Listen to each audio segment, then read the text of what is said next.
They say betrayal cuts deepest when it comes from family. Tonight, in a rain-battered penthouse 47 floors above the city, Jaquan is about to learn just how deep that knife can go. One signature. That's all it would take to destroy him. But in the moment before ink touches paper, a trembling waitress will whisper 3 words that change everything. Don't sign that. What happens next will unravel an empire, expose a nightmare, and force 2 strangers to become something neither expected, survivors. Stay until the end. Hit that like button. Drop a comment with your city so I can see how far this story travels. Because what you're about to hear, you won't believe where it goes. The rain hammered against the windows like it had a grudge. 47 floors up, the penthouse suite of the Meridian Tower felt removed from the world below. Insulated, quiet, deadly. Lightning flickered across the skyline, throwing harsh shadows across the mahogany conference table where Jaquan sat, perfectly still. He'd stopped feeling things 3 days ago. Not completely. Just the important things. Fear, regret, the instinct to run. Those had been ground down to nothing by 72 hours of watching his organization bleed out from a wound he couldn't locate. Phone calls from lieutenants reporting disappearing shipments, bank accounts frozen, safe houses raided with precision that smelled like inside information. The syndicate his father built over 30 years was collapsing in real time, and Jay couldn't stop it. So he'd done the only thing that made sense. He'd called Victor. His uncle sat across from him now, impeccable in a charcoal suit that probably cost more than most people earned in 6 months. Victor Kwan had always dressed like he was attending a funeral. His or someone else's, it didn't matter. At 63, he maintained the kind of rigid posture that came from military academies and old-world discipline. His silver hair was combed back precisely. His expression betrayed nothing. "You're doing the right thing," Victor said, sliding the folder across the polished wood. "Your father would understand." Jay doubted that. His father would have burned the city down before signing anything, but his father was 10 years dead, and Jay was 32 years old, in charge of an empire he'd never wanted and couldn't save. The folder was thin, deceptively simple. Asset transfer agreement and reorganization plan. 23 pages that would dissolve Jay's control, transfer operations to a management consortium Victor had assembled, and guarantee protection for the 140 men still loyal to the Kwan name. In exchange, Jay would walk away. Alive. Free. Irrelevant. "The people we're working with," Victor continued, "they have reach. Federal cooperation. They can make the investigations disappear, but only if you sign tonight. Tomorrow, the offer expires." Jay stared at the pen Victor had placed beside the folder. Mont Blanc. Black lacquer with gold trim. The same kind his father used to sign contracts back when contracts meant something. "What about the men?" Jay asked. His voice came out rougher than intended. "Protected. I told you. Full amnesty for anyone who cooperates with the transition. No arrests, no retaliation. They'll be absorbed into the new structure or paid out. Clean. And me? You disappear. New identity, new city. I'd suggest Europe. You always liked Prague." Jay had been to Prague once, for 4 days, 12 years ago. He barely remembered it, but Victor remembered everything. That was his gift, the details other people missed. A soft knock interrupted them. Victor's expression tightened just slightly. "I said no interruptions." The door cracked open anyway. A young woman slipped through, mid-20s, dark hair pulled back in a practical ponytail, wearing the standard black and white uniform of the building's catering service. She carried a tray with coffee service, moving with the apologetic hunch of someone who knew they were intruding but had no choice. "I'm so sorry, sir," she said, voice barely above a whisper. "Manager sent me up. Said you requested—" "We didn't request anything." Victor's words could have frosted glass. The woman, her name tag read Maya, flinched but continued setting up the coffee service with shaking hands. "I'll just leave this and go. I'm sorry. I'm new. I didn't—" She fumbled the sugar bowl. It clattered against the tray with a sound like a gunshot in the quiet room. Jay watched her freeze, eyes wide, waiting for Victor's explosion. It didn't come. Instead, Victor smiled. The kind of smile that never reached his eyes.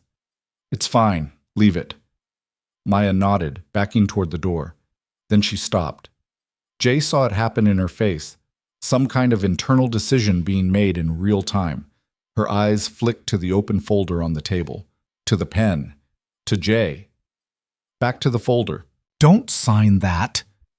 The words came out quiet, desperate. The room went silent except for rain against glass. Victor stood up slowly. "Excuse me?" Maya's hands were shaking worse now, but she didn't move. "The document. Don't sign it, please." Jay felt something shift in his chest, the first real feeling in days. Not quite hope, more like curiosity sharpened to a point. "Who are you?" he asked. "I'm nobody. I'm just—" She swallowed hard. "I saw the papers when I came in. The header." "I recognized the law firm." "You recognized a law firm." Victor's voice went very soft. "From bringing coffee. I used to work in finance before I—" Maya cut herself off. "It doesn't matter. What matters is page 17. Section 11C. There's a liability clause that makes you personally responsible for all prior criminal activities if you sign. It's not a transfer agreement. It's a confession. The moment you sign, everything you've ever done becomes prosecutable, and the immunity clauses don't activate until the transition completes, which, according to the timeline, is 90 days. They'll arrest you before the protection kicks in. The silence stretched out like wire pulled too tight. Jay reached for the folder. Victor's hand shot out, pressing it flat against the table. "She's confused," Victor said. "Misread something. The stress of the job. Let me see it." Jay's voice came out cold. For 3 seconds, neither man moved. Then Victor released the folder with a small shrug. "Of course.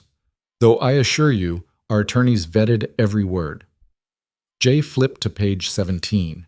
His eyes scanned the dense legal text. Looking for Section 11C, found it buried in the third paragraph, hidden between clauses about asset valuation and transfer protocols.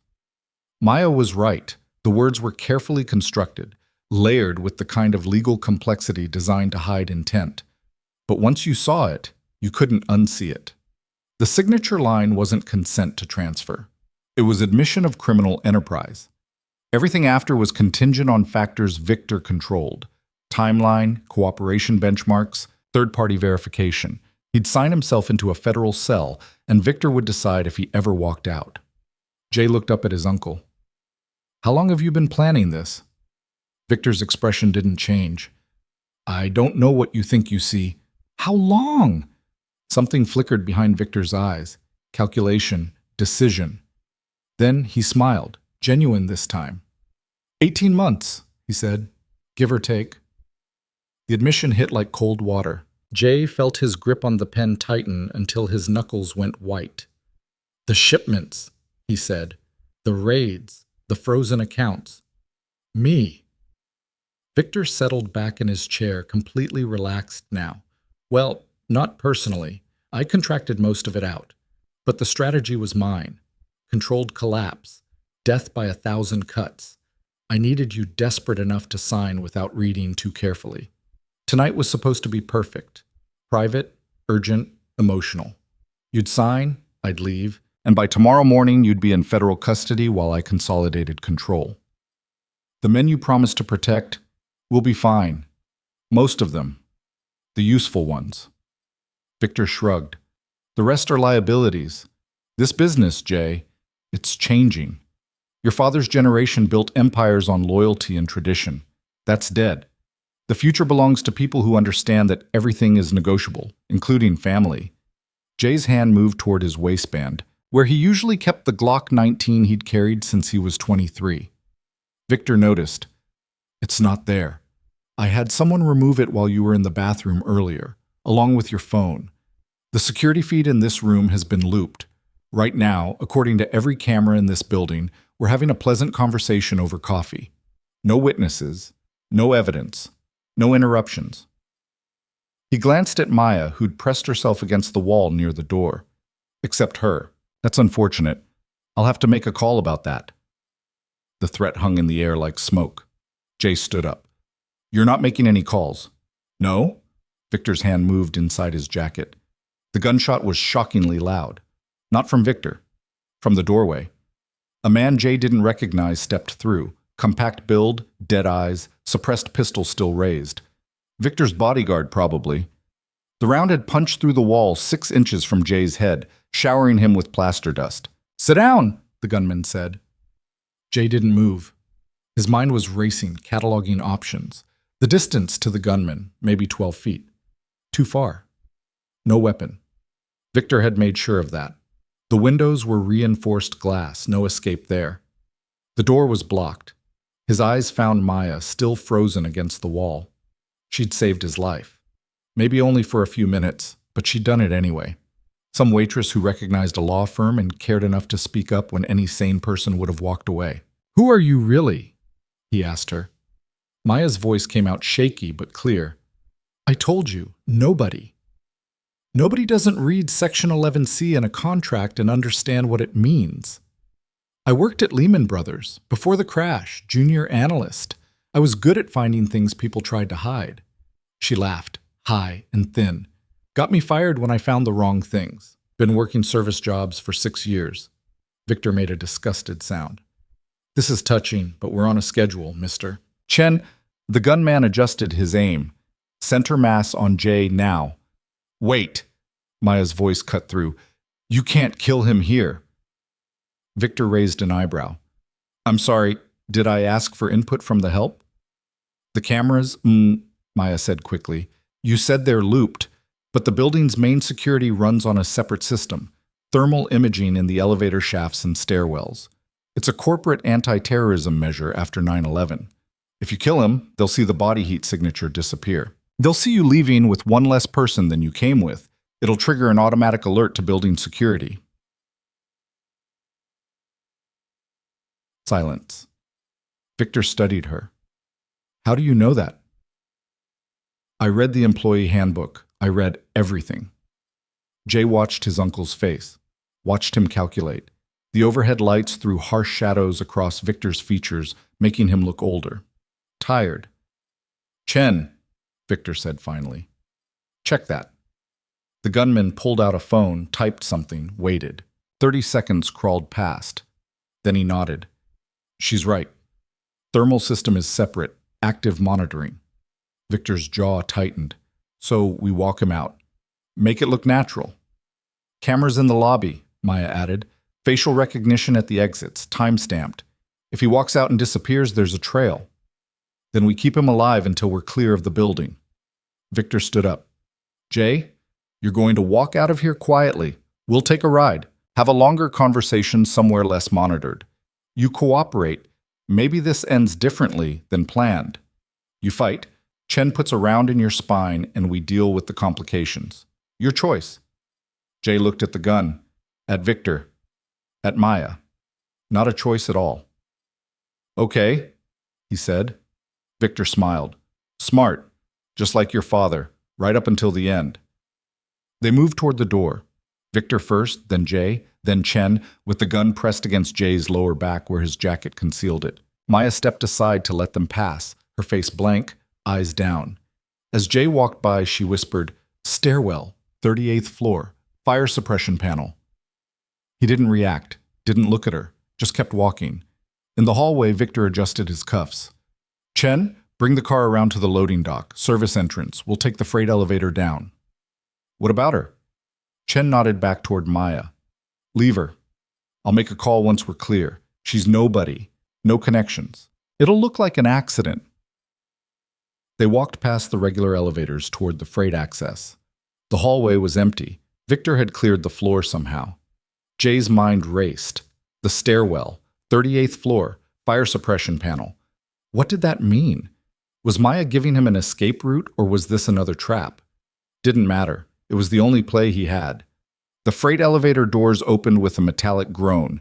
Industrial space, no cameras inside. Victor stepped in first. Jay moved, not toward the elevator, toward the emergency stairwell door 10 feet to the left. Chen's gun came up, but Jay was already moving, shoulder hitting the crash bar, body tumbling through into the concrete stairwell. A shot rang out, suppressed but still loud in the enclosed space, and concrete exploded near his head. He didn't stop.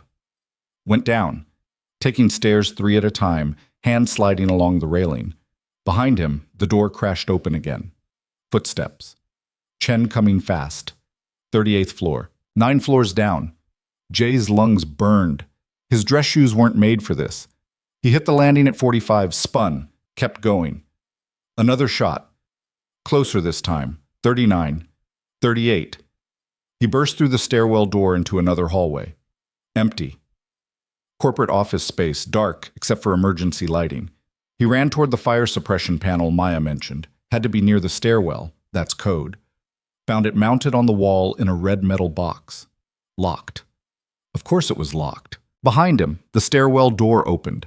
Jay grabbed a fire extinguisher from the wall mount, swung it like a bat, smashed the panel's glass cover, reached inside.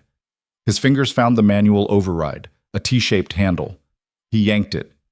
For a second, nothing happened. Then the sprinkler system activated with a sound like 1,000 snakes hissing at once. Water exploded from every ceiling sprinkler on the floor. Emergency alarm shrieked. The hallway lights flickered, then switched to emergency red. Chen came around the corner, gun up, water streaming down his face. Jay threw the fire extinguisher. It hit Chen in the chest, knocked him back into the wall. The gun went off, wild, putting a round into the ceiling. Jay didn't wait to see if he dropped it. He ran the opposite direction, into the maze of office cubicles, water pouring down, alarms screaming. Behind him, Chen's voice. "I'm going to kill you slow for this." Jay vaulted over a desk, crashed through a glass partition into someone's office. His jacket caught, tore. He kept moving. The floor was chaos, water everywhere, emergency strobes turning everything into a nightmare freeze frame. He found another stairwell on the far side, hit it, started climbing, up, not down. They'd expect down. His phone was gone. His gun was gone. He was soaked, bleeding from a dozen cuts, running on adrenaline and spite. But he was alive. At the 42nd floor, he stopped, caught his breath. The alarms were muffled here, the sprinklers silent. This level hadn't been triggered. He tried the door. Unlocked. Stepped through into darkness. The floor was under construction, bare concrete, exposed wiring, construction equipment scattered around. No furniture, no cameras, a voice from behind him. "Don't move." Jay turned slowly. Maya stood in the stairwell doorway, soaked, holding what looked like Chen's gun in both hands. It shook violently, but her finger was on the trigger and the barrel was pointed at his chest. "How did you—" Jay started. "Shut up. Just shut up." She was breathing hard. "I need to know something. Are you a good guy or a bad guy?" "What?" "Simple question. I just saved your life. Maybe. Or maybe I'm an idiot who's about to get killed for helping a crime lord escape. So tell me, are you the kind of person who deserves saving?" Jay stared at her.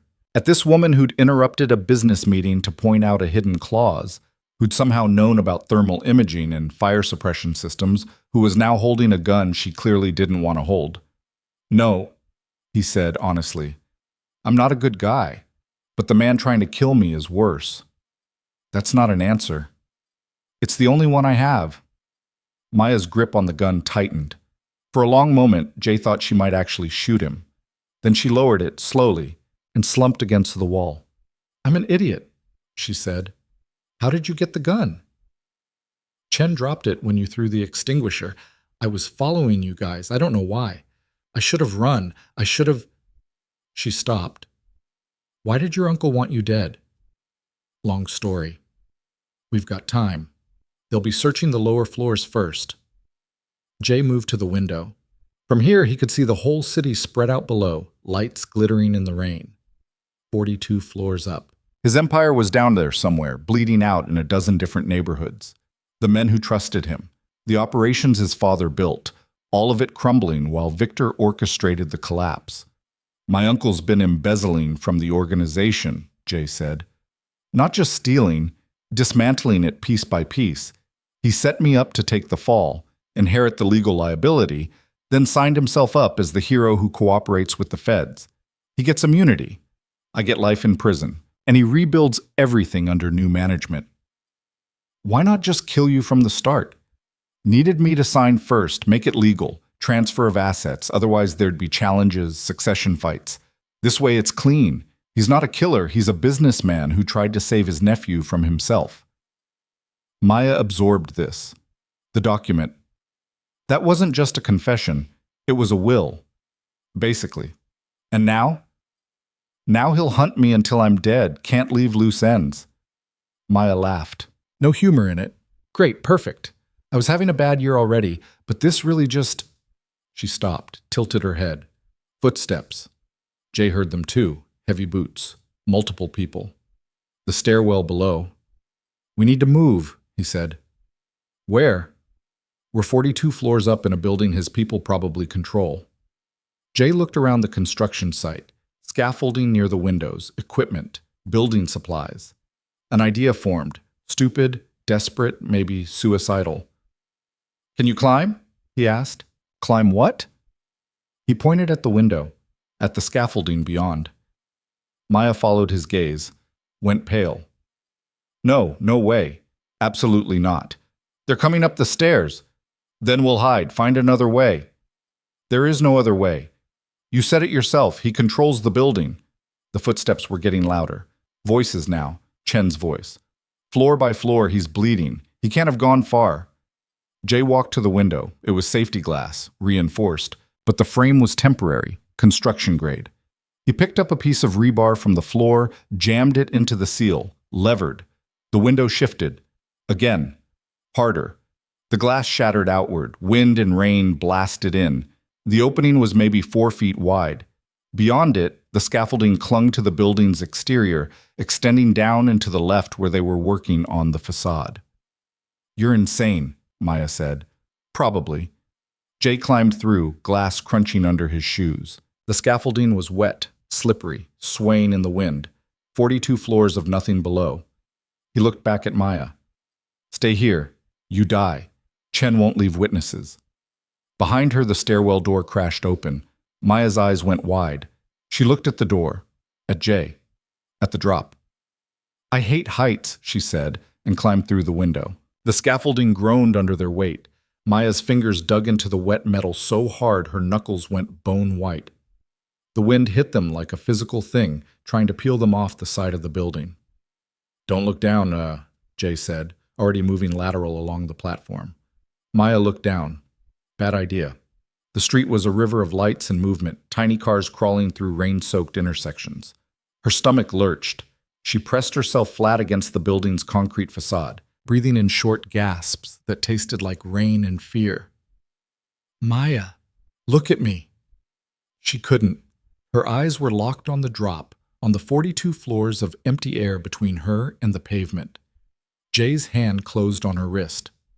Look at me.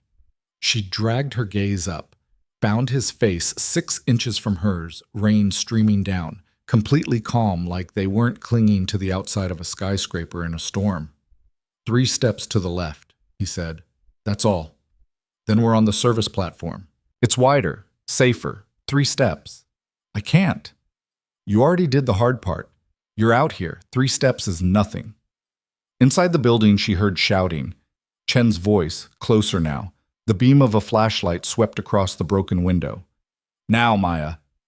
Her body moved before her brain caught up. 1 step, 2.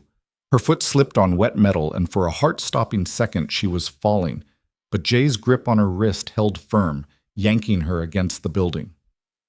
3rd step. Her hand found the railing of the service platform and she hauled herself onto it, collapsing against the wider surface.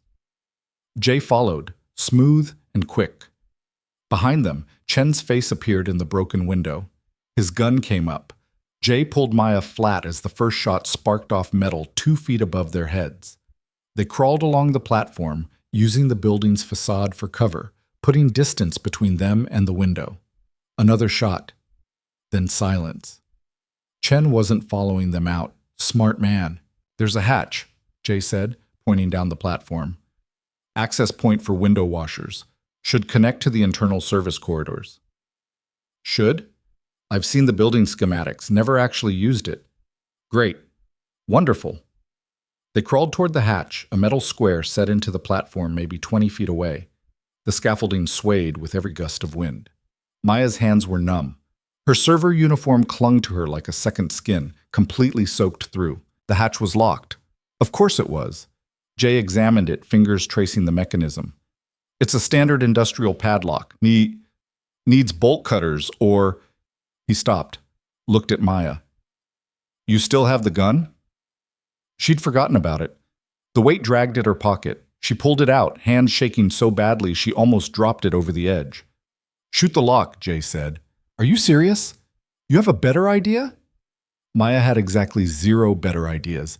She pointed the gun at the padlock, squeezed her eyes half shut, and pulled the trigger. The recoil nearly knocked the gun out of her hands. The sound was lost in the storm. The padlock exploded into pieces. Not bad, Jay said, yanking the hatch open. The space below was dark and tight, a maintenance corridor that ran between the building's outer wall and the interior offices. They dropped down into it, pulling the hatch closed behind them. The sudden absence of wind and rain felt like a gift. Maya sat against the wall, breathing hard, her whole body shaking. You okay? Jay asked. No, not even a little bit. She looked at him. This is normal for you? Running from people trying to kill you? Not usually. Most of the time it's boring. Meetings, paperwork, managing shipments. Shipments of what? Jay's expression went flat. Does it matter? I'd like to know what I'm risking my life for. You're risking your life because Chen will kill you if he finds you. What I do for a living doesn't change that. Maya wanted to argue, but he was right. She'd stepped into this the moment she'd opened her mouth in that conference room. Whatever Jay Kwan was, crime lord, businessman, victim of betrayal, didn't matter now. They were both targets. We need to get out of the building, she said. Can't use the main exits. Victor's people will be watching. Service exits? Same problem. So we're trapped. Jay shook his head. There's always a way out. We just need to think. Maya's mind raced, pulling up information she'd absorbed over 6 years of working service jobs in buildings like this. Loading docks, delivery schedules, employee protocols. When's the next shift change? What? Building security. They rotate every 12 hours, 6 a.m. and 6 p.m. What time is it now? Jay checked his watch. Somehow it had survived the climb. 11:47 p.m. So 6 hours until the morning shift. That's when the building gets busy. Cleaning crews finishing up. Early workers coming in. Coffee delivery trucks. Food service. If we can hide until then, we blend in with the chaos. 6 hours is a long time. They'll sweep every floor. Not all of them. There's got to be places they won't look. Jay studied her. You're good at this. At what? Thinking under pressure. Most people freeze. I worked at Lehman Brothers during the collapse. You learn to function while everything burns or you don't survive. She pushed herself up. Come on. I know where we can hide. They moved through the maintenance corridor, following the narrow passage that ran the building's perimeter. Emergency lighting cast everything in sickly yellow. Their footsteps echoed off concrete. Where are we going? Jay asked. Server room, sub-basement level, climate-controlled, soundproofed, and nobody goes there at night except IT, and IT doesn't work past 9 p.m. because the union negotiated it 3 years ago. How do you know that? I told you, I read everything. They found a service elevator at the end of the corridor, the kind used by maintenance staff, accessed with a keycard. Maya didn't have one. Jay didn't either. Can you hotwire it? Maya asked. Do I look like I hotwire elevators? You run a criminal organization. I sign papers and manage people. The actual crime gets outsourced. Maya laughed despite everything. So you're middle management. Exactly. She examined the card reader. Standard RFID system. Cheap, common, hackable if you knew what you were doing. I need something metal, thin, like a paper clip. Jay pulled a money clip from his pocket. Solid silver, engraved with initials. Probably worth more than Maya earned in a month. He handed it over without hesitation. She bent it into shape, wedged it into the reader's housing, and shorted the contact points. The reader beeped. The elevator doors opened. Where'd you learn that? Jay asked as they stepped inside. YouTube. Seriously? I had a lot of free time after I got blacklisted from finance. The elevator descended in silence. Maya watched the floor numbers count down. Her reflection in the polished doors looked like a drowned rat, hair plastered to her skull, mascara running, uniform torn. 24 hours ago, her biggest concern was making rent. Now she was fleeing assassins with a man who probably had a body count. "Why'd you speak up?" Jay asked quietly. "In the conference room. You could have just left." Maya had been asking herself the same question. "I don't know. I saw the document, recognized the law firm. They represented some of the firms that tanked in 2008, specialized in creative liability transfers. When I saw the clause..." She trailed off. "I spent 6 years watching people get screwed by paperwork they didn't read. I couldn't just walk away." "You didn't know me." "Didn't matter. What they were doing was wrong. I'm not a good person, Maya. You should know that." "Yeah, well, neither is your uncle, and he's worse. So I picked a side." The elevator stopped. Sub-basement 3. The doors opened onto a hallway that hummed with the white noise of air conditioning and electronics. Maya led them past rows of server racks, each one blinking with green and amber lights, until they reached a maintenance closet at the far end. Inside was exactly what she'd hoped for: cleaning supplies, old equipment, and a space barely big enough for 2 people if they didn't mind being close. They squeezed in. Jay pulled the door shut. Darkness swallowed them except for a thin line of light under the door. "Now we wait," Maya whispered. 6 hours. Give or take. In the cramped space, Maya could hear Jay breathing, could smell his cologne mixed with sweat and rain. Her shoulder pressed against his chest. Somewhere above them, Chen and Victor's people were searching, but down here, in the hum and darkness, they were invisible. "Tell me about Victor," Maya said. "Why would he do this?" Jay was quiet for a long moment. "Money, power, the usual reasons. There's more to it than that." "How would you know?" "Because if it was just money, he could have embezzled and disappeared. This is elaborate, personal. He wants you destroyed specifically." Jay's laugh was bitter. "You should have been an investigator." "I tried. Turns out whistleblowers don't get hired anywhere. We get labeled troublemakers." She shifted in the tight space. "So? What's the real story?" "My father and Victor were partners. Built the organization together from nothing. When my father died, he left everything to me. Victor got a position as advisor, trusted, respected, but not in charge. He thought he'd earned the throne, spent 30 years building it. Then his younger brother's son inherits it all. So this is revenge.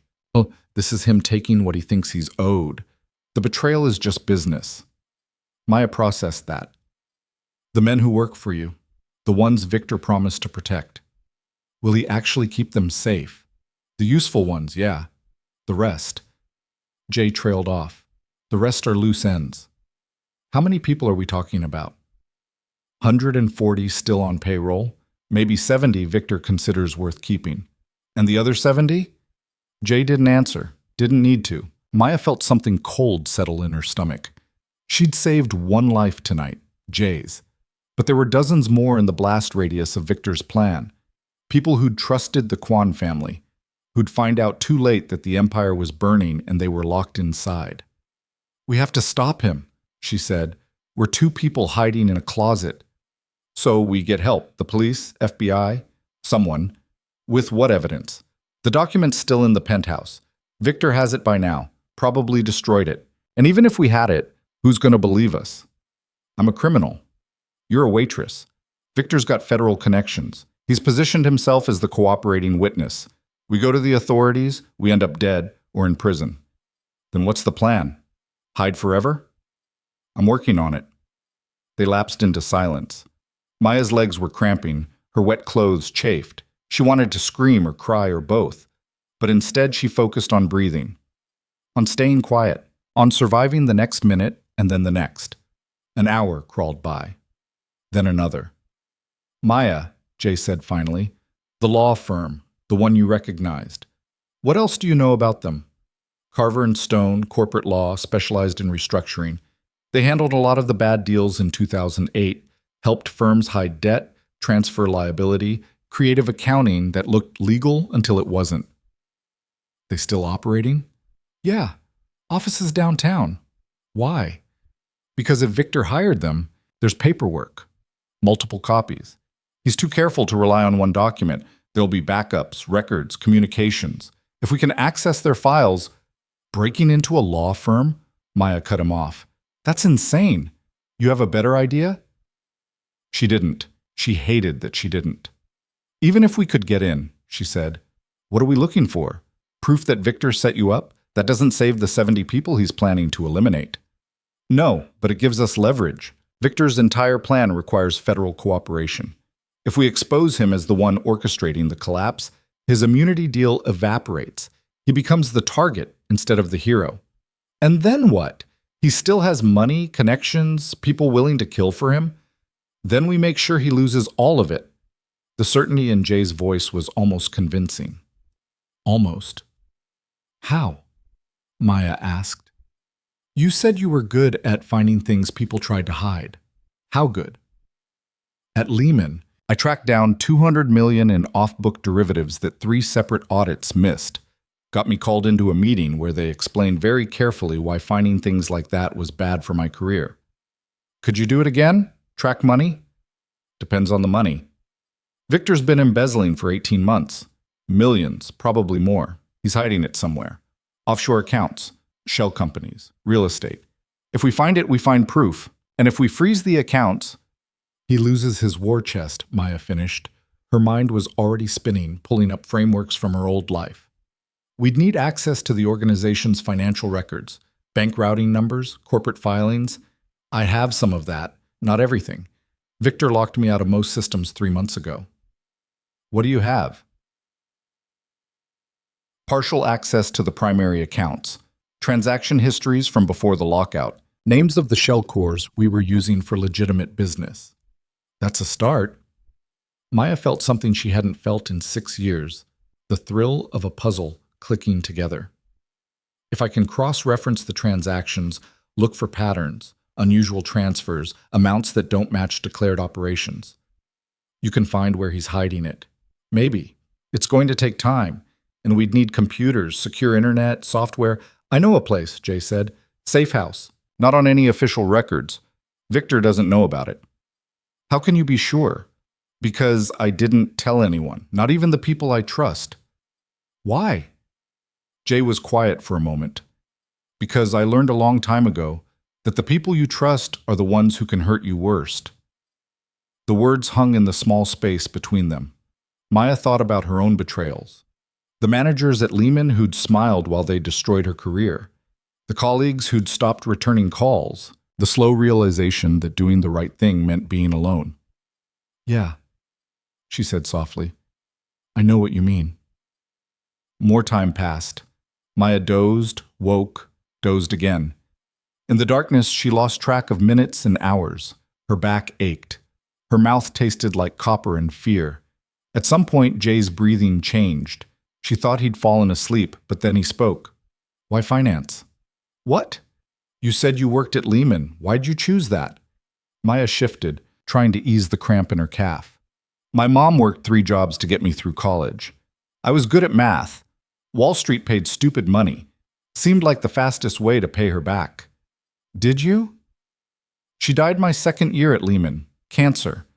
By the time I had the money for good treatment, it was too late. She paused. After she was gone, the job didn't mean anything anymore. I started actually looking at what we were doing. The derivatives, the bundled mortgages, the risk ratios that made no sense. I thought I was being helpful when I flagged it. Turns out, I was being inconvenient. I'm sorry. For what? Your mother. That's hard. It was such a simple statement. No platitudes, no empty comfort, just acknowledgement. Yeah, Maya said. It was. My father died of a heart attack, Jay said. I was 22.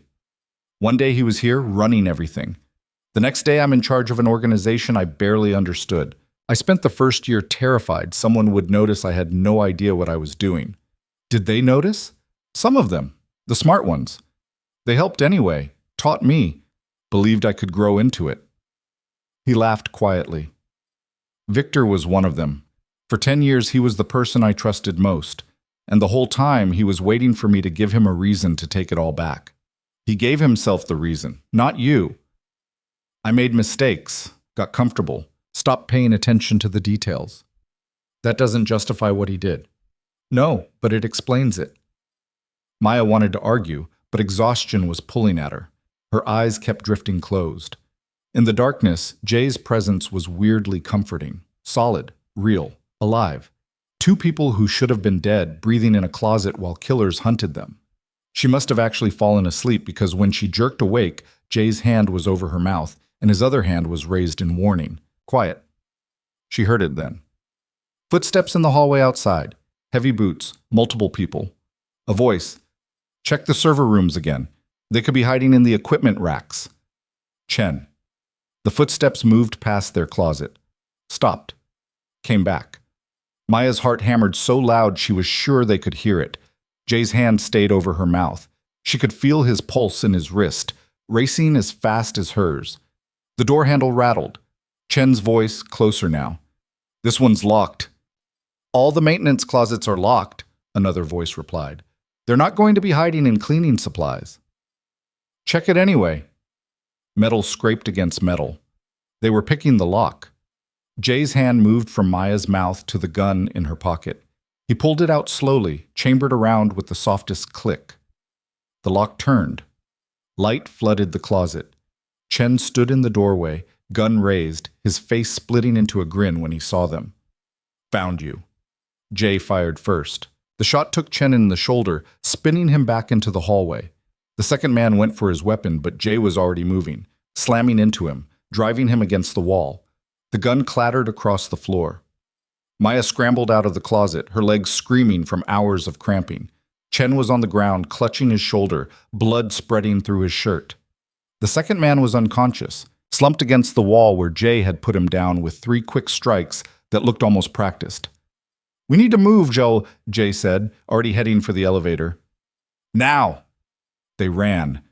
Behind them, Chen was yelling into a radio, his voice ragged with pain. The elevator was still on their level. Small miracle. They jumped inside, Jay hitting the button for the parking garage. You shot him, Maya said, breathing hard. He was going to kill us. I know, You didn't hesitate. I've done it before. The admission sat between them like a third passenger. Maya looked at the man she'd saved, really looked, saw the hardness in his eyes, the casual way he held the gun. This wasn't someone playing at violence. This was someone who knew it intimately. The elevator doors opened onto the parking garage. Empty cars in neat rows. Fluorescent lights buzzing overhead. Exit signs glowing green. There, Jay pointed to a black sedan 3 rows over. That's mine. I keep a spare set in the wheel well. They ran to the car. Jay retrieved the keys and they were inside in seconds. The engine roared to life. He threw it in reverse, tires squealing as they shot toward the exit. The garage gate was down. Jay didn't slow. He aimed for the center and gunned it. The sedan hit the gate at 40 miles an hour. Metal screeched. The gate tore free, sent flying into the street.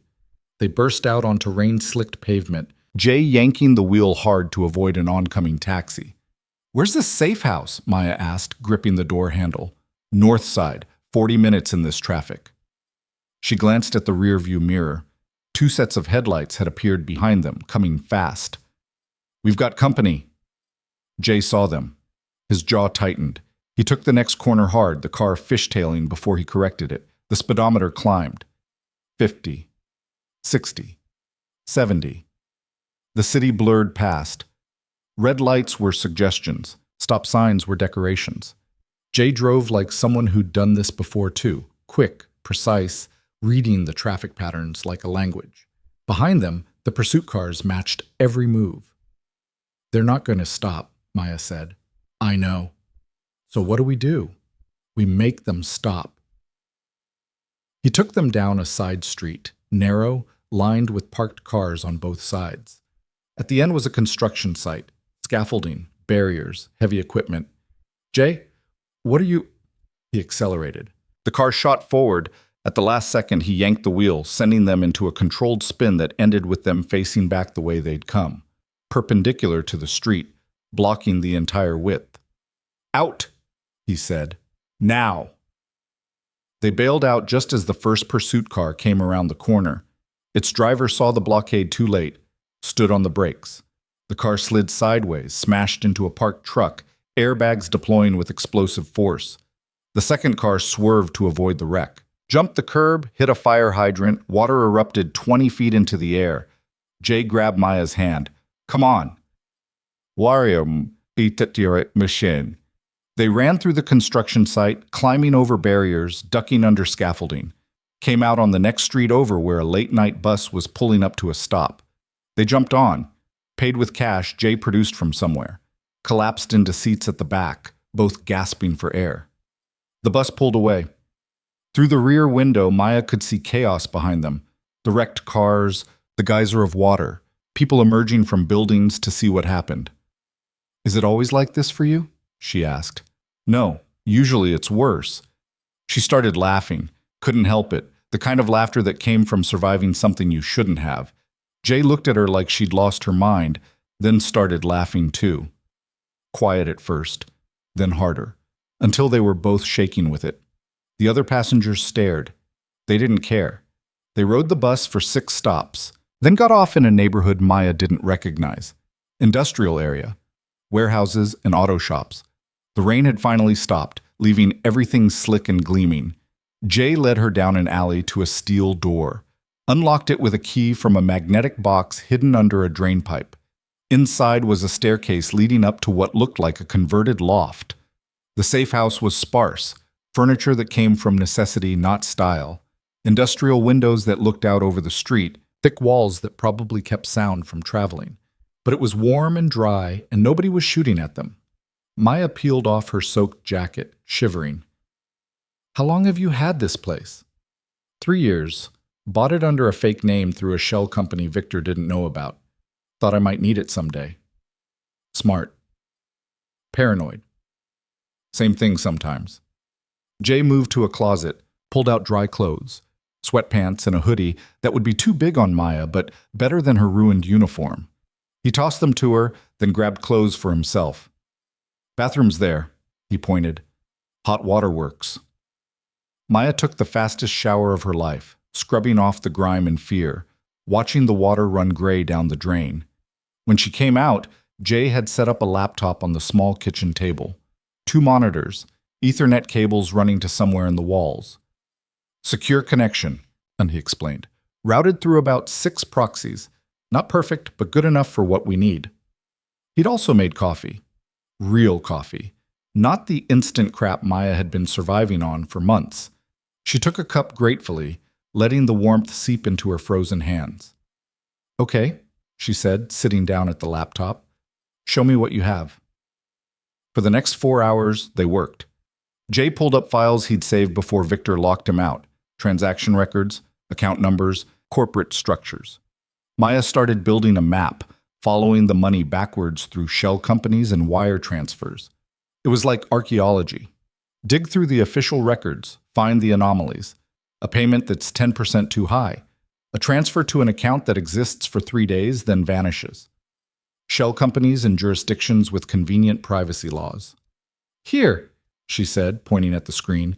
This company, Pacific Rim Holdings. It received 14 transfers in the last 18 months, totaling $47 million.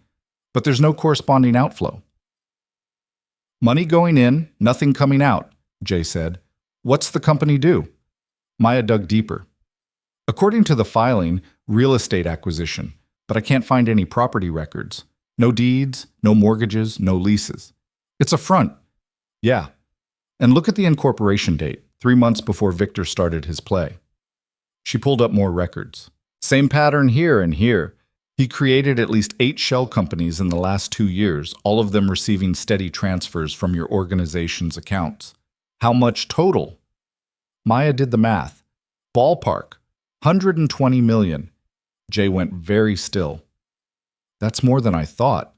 It's more than embezzlement. This is liquidation. He's been systematically draining the entire operation. Then what's he living on?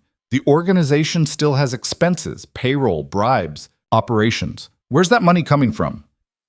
Good question. Maya went back to the records, this time looking at the revenue side. What she found made her stomach turn. Jay, Look at this.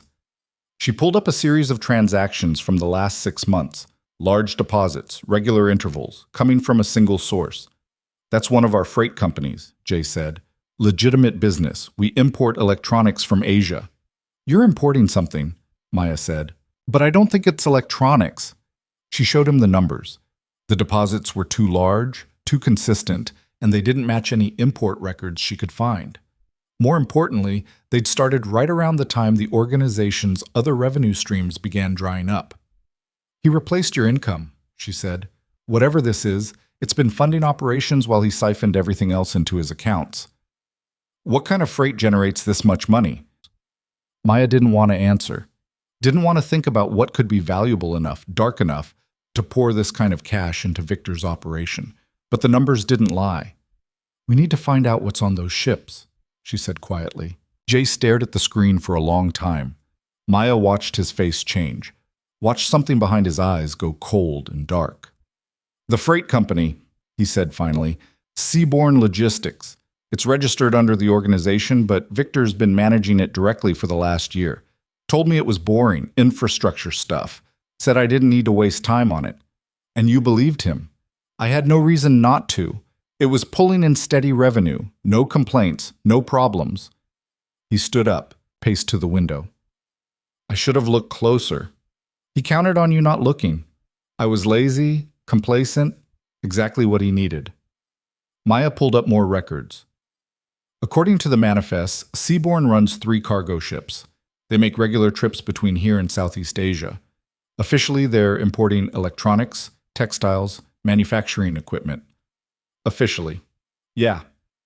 She traced the shipping routes on the screen. But the timeline's weird. The ships stay in port for days longer than they should. And look at the fuel consumption. It's way higher than standard freight runs. Extra stop, Jay said. They're picking up cargo that's not on the official manifests. Or passengers. The word hung in the air like poison. Jay turned from the window. Trafficking. It would explain the money and the secrecy. Which kind? Drugs? Weapons? Maya's hands had gone cold despite the coffee. People. She pulled up news articles. Missing persons reports from port cities across Asia. UN briefings on human trafficking networks. NGO reports about organ harvesting operations that moved victims across international waters where jurisdiction got murky and witnesses disappeared. The pattern was there if you knew how to look. Young people vanishing from coastal towns. Medical facilities in disputed territories operating without oversight.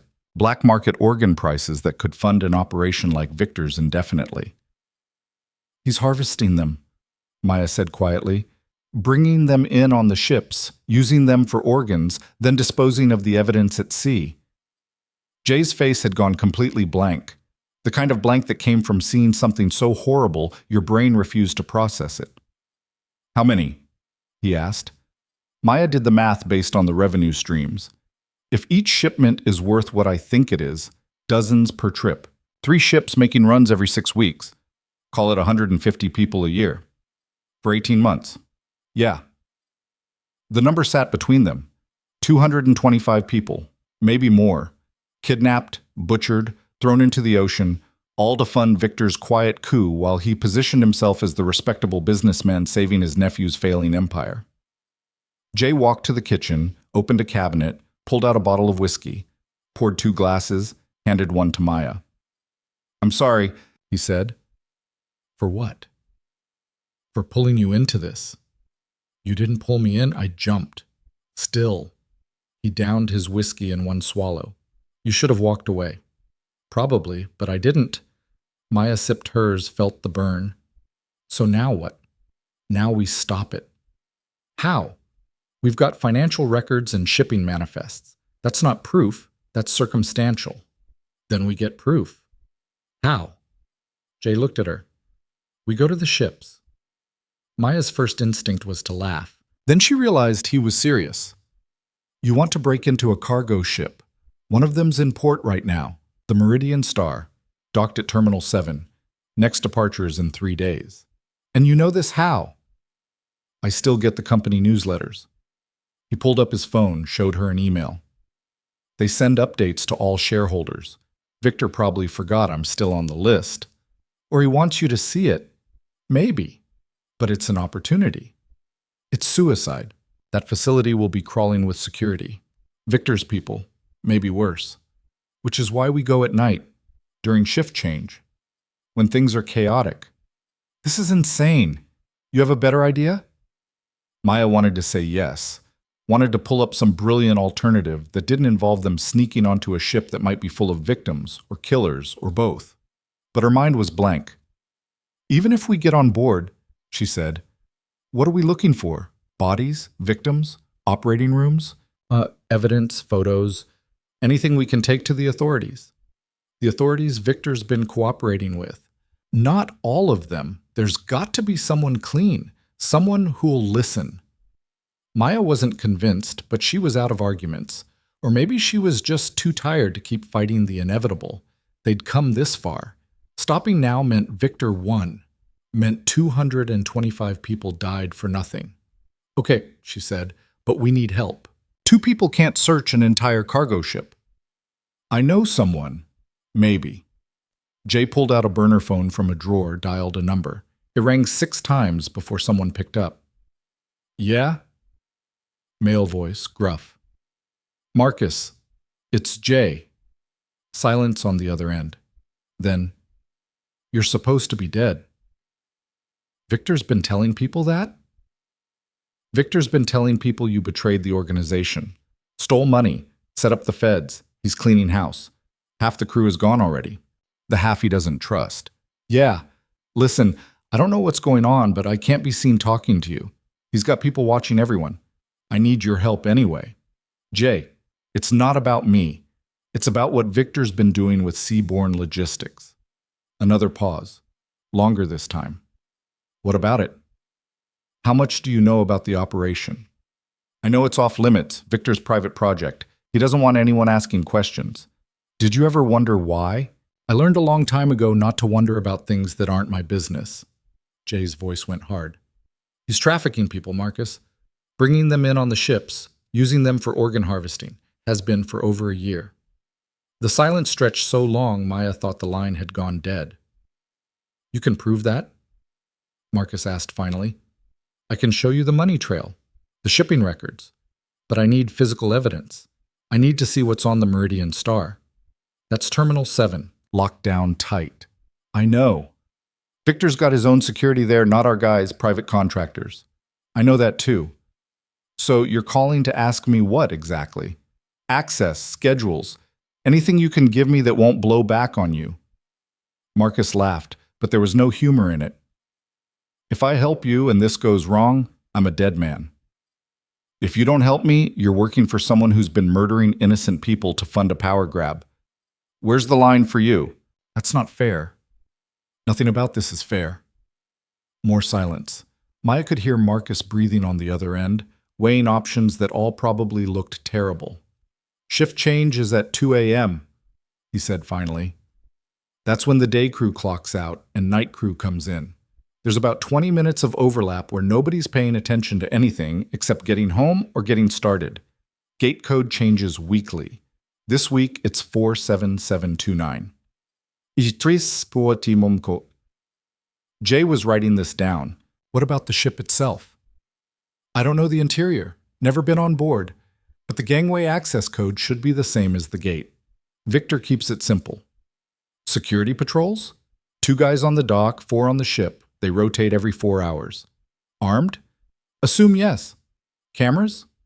Everywhere, but they feed to a security office at the north end of the terminal. You take that out, you've got maybe 10 minutes before someone notices the feeds are down. That's something. That's barely anything, Jay. You're talking about infiltrating a secured facility, getting past armed guards, and searching a ship that could have anything on it. This is the kind of move you make with a team, with planning, not with whatever you've got going on right now. I've got what I've got. Yeah, well, good luck with that. Don't call this number again. Marcus hung up. Jay set the phone down, looked at Maya. You heard him. I heard him. Still think it's insane. Insane is all we've got left. They spent the next 8 hours preparing.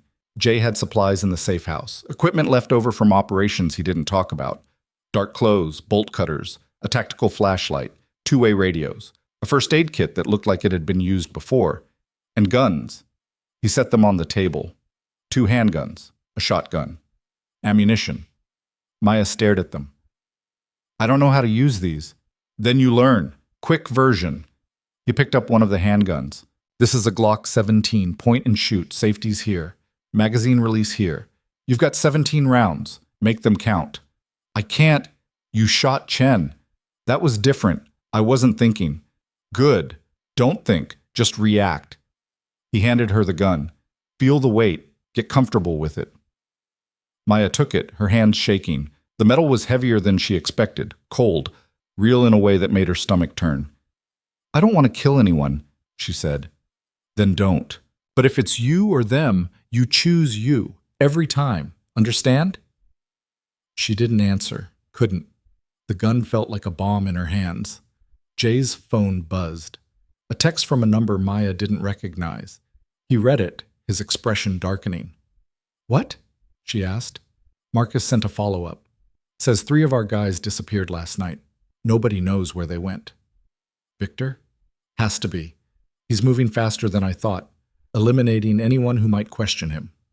Then we're running out of time. Yeah.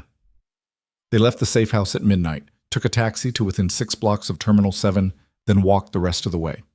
The industrial port was quiet at this hour, just the hum of refrigeration units and the distant sound of machinery.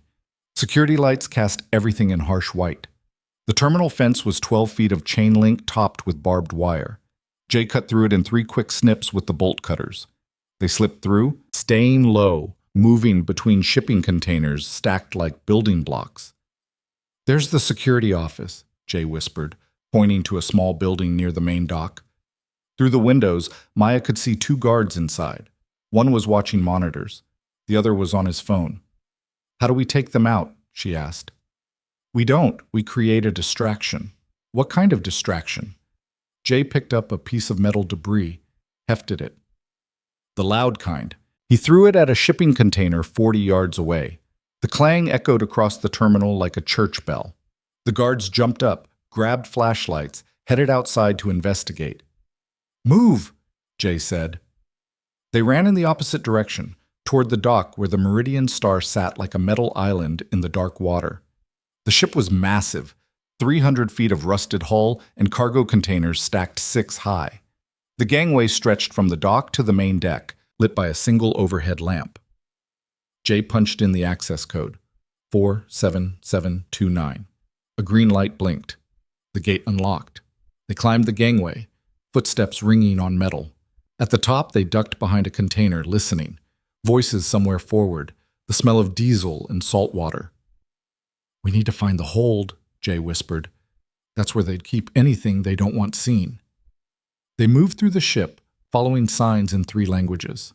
The interior was a maze of corridors and stairs, everything painted industrial gray. Emergency lights provided just enough illumination to see. They descended 3 levels before they found it. A section sealed off with a heavy steel door, keypad lock, warning signs in multiple languages, authorized personnel only. This is it, Maya said. Jay tried the access code. It didn't work. He tried variations. Nothing. We need to force it, he said, pulling out the shotgun. That's going to be loud. I know. He aimed at the lock, fired. The sound was like the end of the world in the enclosed space. The lock shattered. The door swung open. The smell hit them first. Antiseptic. Bleach. And underneath, something worse. Something organic and wrong. Jay turned on the flashlight. The beam cut through darkness, illuminated a space that made Maya's breath stop in her throat. Hospital beds. 20 of them, arranged in rows. IV stands. Medical equipment and people. Mostly young, mostly unconscious, hooked up to machines that beeped and hummed in the quiet. Oh God, Maya whispered. They weren't dead. Not yet. But they looked close. Pale. Thin. Some had surgical scars, fresh ones. A door at the far end of the hold opened. A man in scrubs stepped through, saw them, froze. Who the hell are... Jay didn't let him finish. 3 steps and he had the man against the wall, forearm across his throat. "How many?" Jay demanded. The man's eyes were wide with terror. "How many what?" "People. How many have you processed?" "I don't know what you're—" Jay pressed harder. "Wrong answer. 40. 40 on this ship. Please, I'm just medical staff. I don't know anything about— Where are the rest?" "What rest?" "You've been running this operation for 18 months. There should be hundreds." The man's face went gray. "They don't keep them. Once the viable organs are harvested, they dispose of the remains at sea. I've only been here 3 months. I didn't know. I swear I didn't know what this was when I signed on." Maya felt bile rise in her throat. She looked at the people in the beds. 40 lives hanging by threads, and how many others already gone, dumped into the ocean like garbage? "Maya," Jay said, "take photos, everything. We need documentation." She pulled out her phone, hands shaking, started photographing. The beds, the equipment, the victims. The man in scrubs who was crying now, saying he was sorry over and over like that meant anything. Footsteps above them, running, shouting. "They heard the gunshot," Jay said. "We need to move." "We can't leave them," Maya said. "We can't save them if we're dead." "Jay, Marcus was right. This needed a team. We're 2 people. We got what we came for. Now we run." He was right, and she hated it. Hated leaving those 40 people in their beds. Hated that documenting their suffering was the best they could do. They ran back the way they came, the photos safe on Maya's phone. Behind them, the footsteps were getting closer, voices shouting commands. They hit the main deck at a sprint. The gangway was ahead. 20 yards. 15. Gunfire erupted from the forward section. Bullets sparked off metal.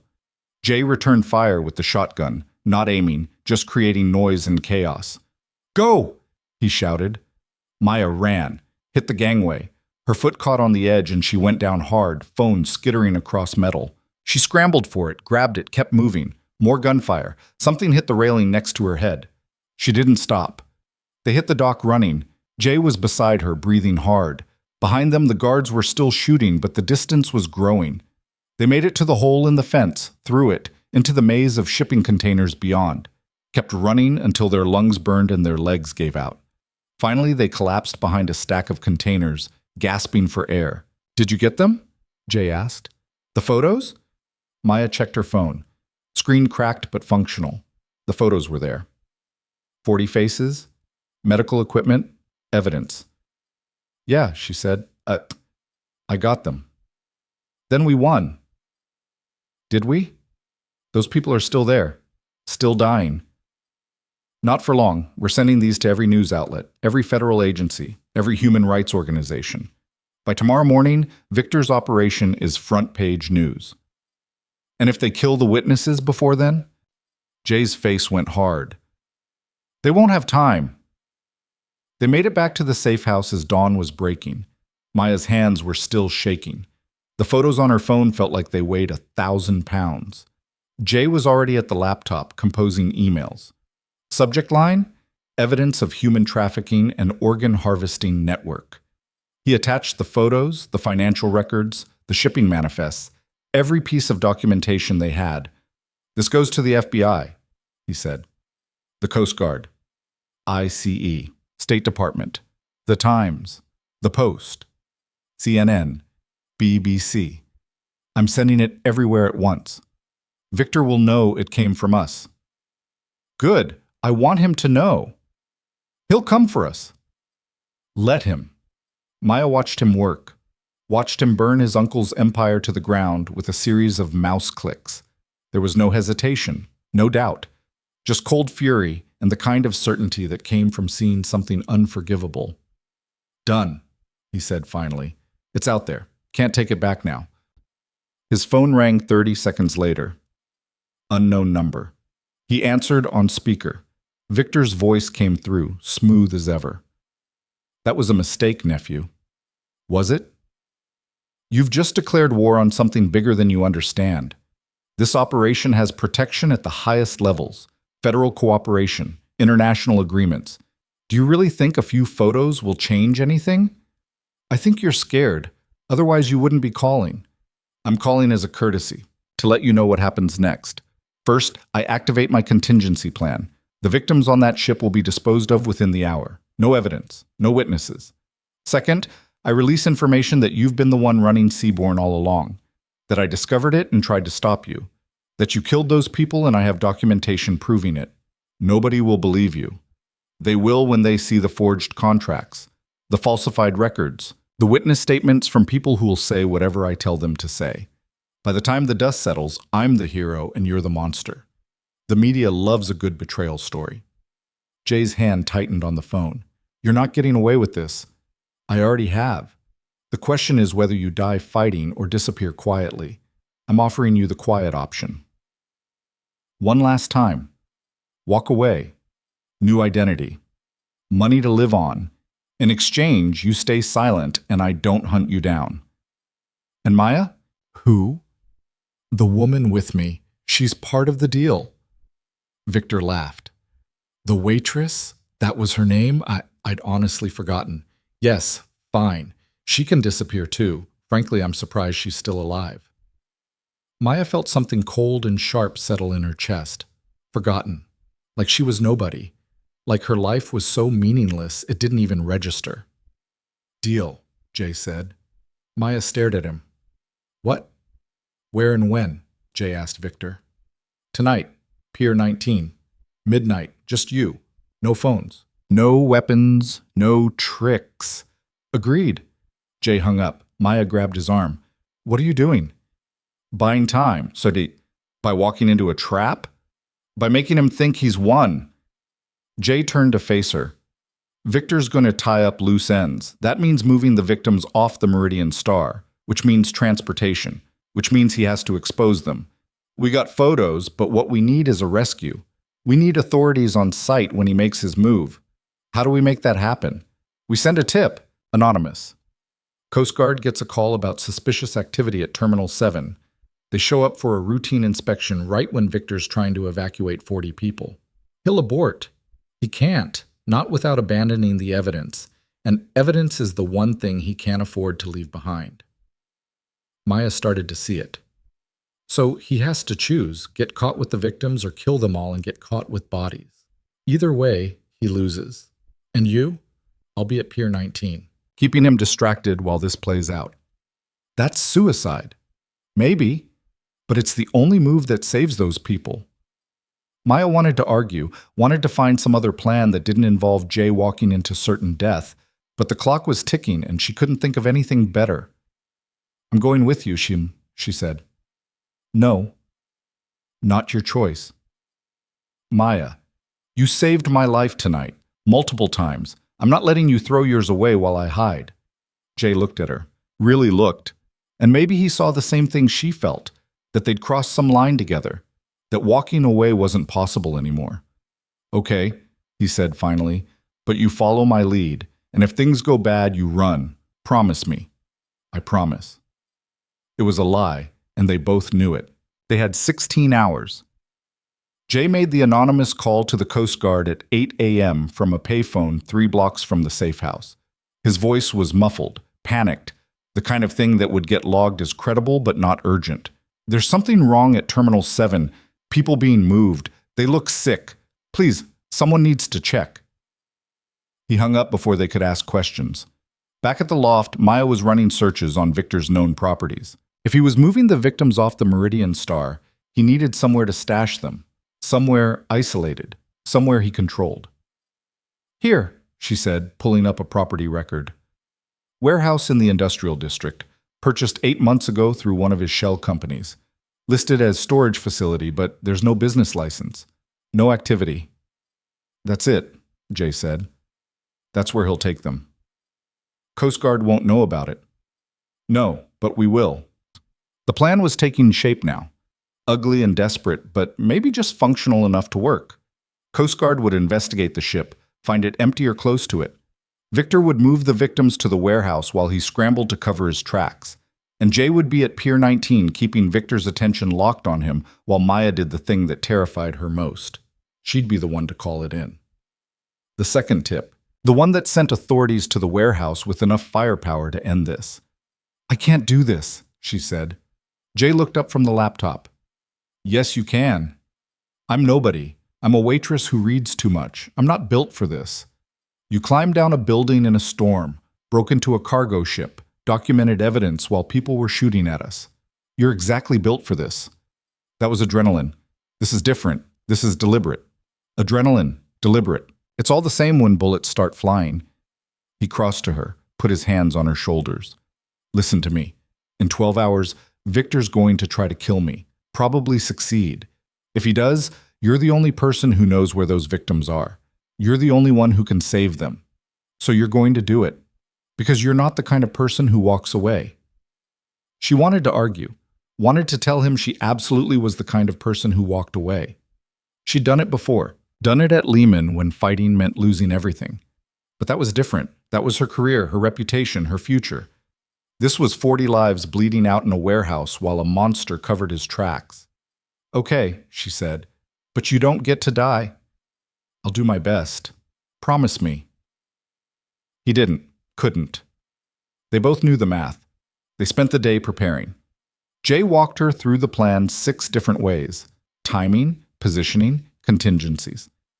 He gave her a second burner phone, programmed with emergency numbers, showed her the warehouse location on a map, made her memorize the address. You make the call at 11:45, he said. Not before. If you do it earlier, they might get there before Victor's moved the victims. Too late, and he might have already killed them. How will I know when he's moved them? You won't. You're going to have to trust the timeline. Trust. The word felt fragile. At 6 p.m., Jay's phone buzzed, a text from Marcus. Heads up, V pulled all his people off regular duty. Something big happening tonight. Jay showed it to Maya. He's consolidating, getting his loyalists in position. For what? Either cleaning up the evidence or coming after me. Maybe both. We should run, just disappear. Let the authorities handle it. The authorities are why we're in this position. Victor's got connections everywhere. We run, he wins, those people die. Maya knew he was right, hated that he was right.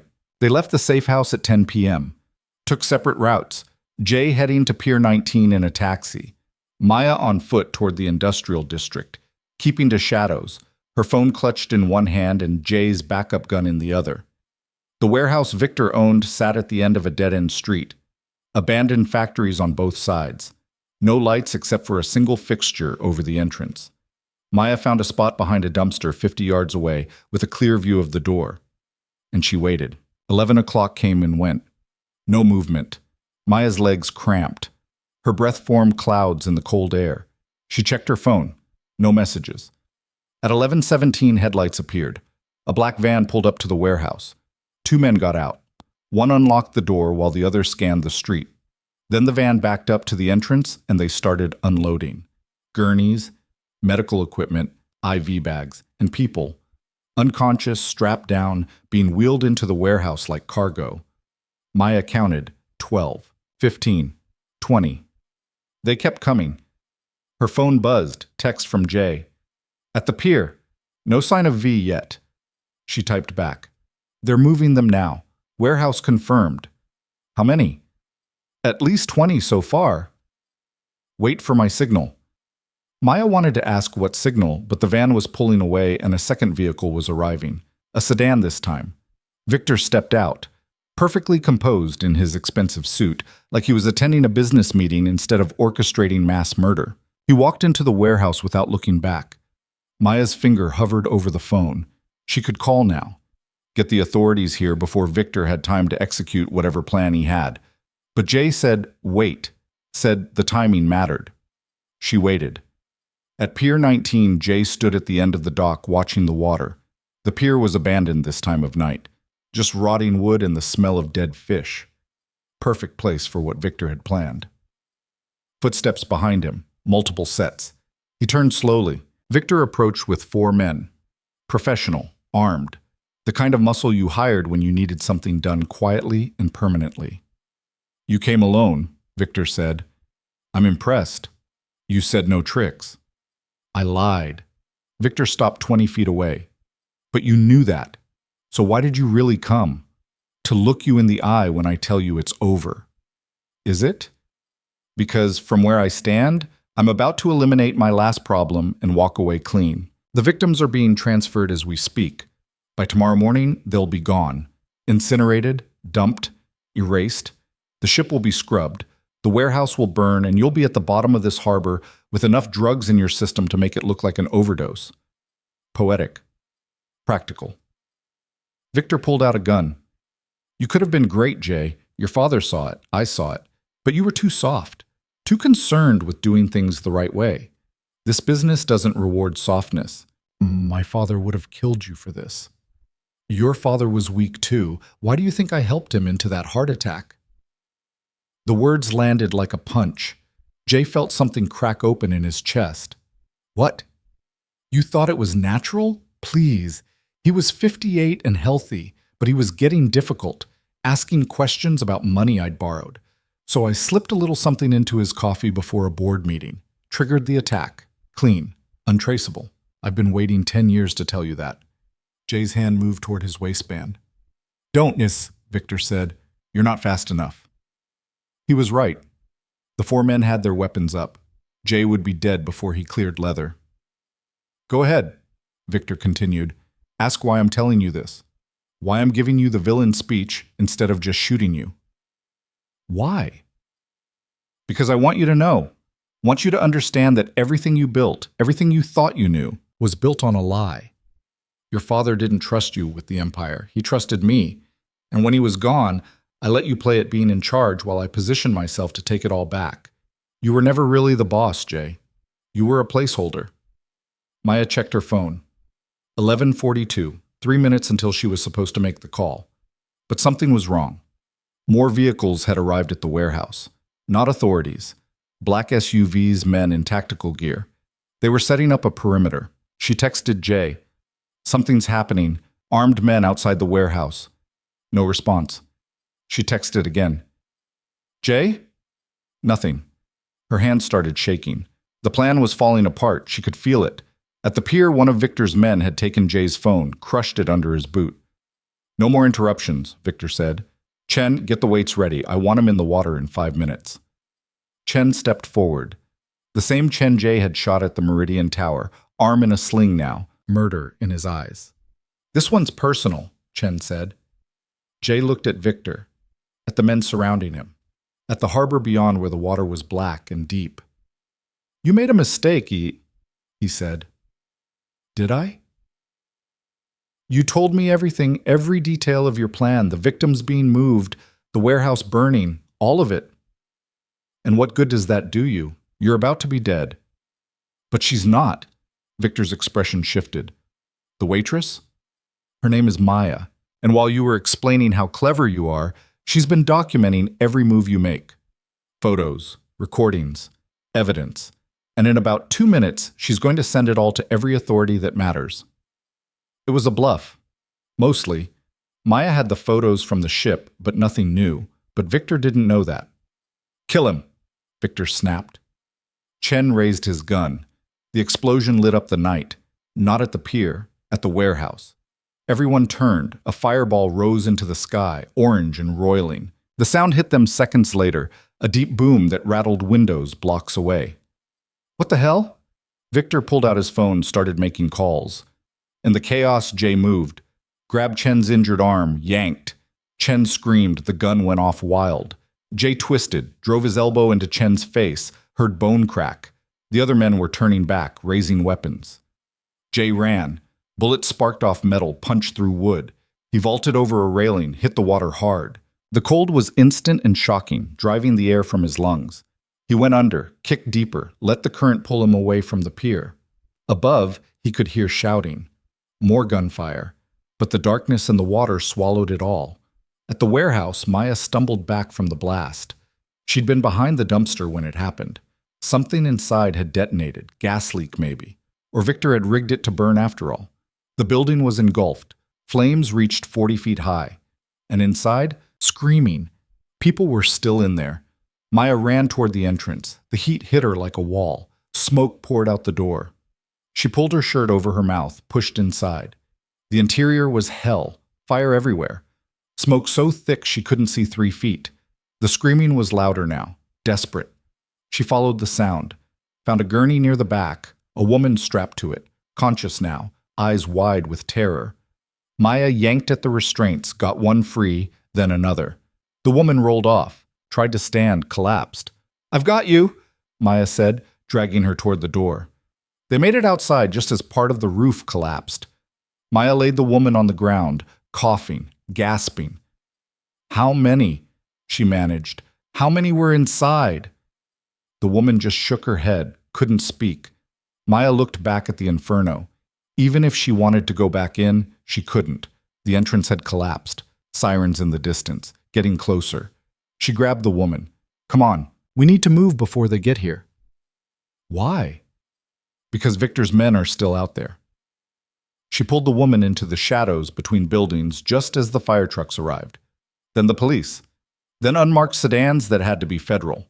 From their hiding spot, Maya watched the chaos unfold. Firefighters attacked the blaze. Authorities secured the perimeter. Someone found the tactical team Victor had positioned around the warehouse, and shots were fired. It was turning into a war zone. Maya's phone buzzed. Unknown number. She answered. "Maya?" Jay's voice rough and breathless. "You're alive." "Barely. Where are you?" "Near the warehouse. It exploded. I got one person out, maybe. I don't know if she'll make it. Get out of there, now. Victor knows you're involved. He'll be looking." "What about you?" "I'm in the water, heading downstream. I'll contact you when I can." "Jay, the evidence, the photos from the ship, did you send them?" "Not yet. I was waiting for you." "Send them now. Everything. All the outlets we talked about. This is the moment. The warehouse burning, the authorities on site. The story writes itself." "Okay. But Jay, what about the people who died in the fire?" Silence on the line. "Jay?" "I know," he said quietly. "I know. But if we don't finish this, they died for nothing." He was right. Again. Always. Maya pulled out her cracked phone, pulled up the emails Jay had drafted, hit send on all of them. The photos, the financial records, the shipping manifests, everything. The story was out there now, couldn't be stopped. "It's done," she told Jay. "Good. Now run. Get somewhere safe. Don't contact me. Don't use your phone. Just disappear for 24 hours. "Where do I go?" "Remember the diner I mentioned? The one near the old factory district?" She didn't remember him mentioning any diner. "No." "Exactly. So Victor won't either. Make something up. Stay low. When this settles, I'll find you." "How?" "I'll find you." He hung up. Maya looked at the woman she'd pulled from the fire. Early 20s, Asian, surgical scars on her abdomen. She was unconscious now, breathing shallow. Maya couldn't leave her, couldn't take her to a hospital without questions she couldn't answer, couldn't keep her without medical supplies.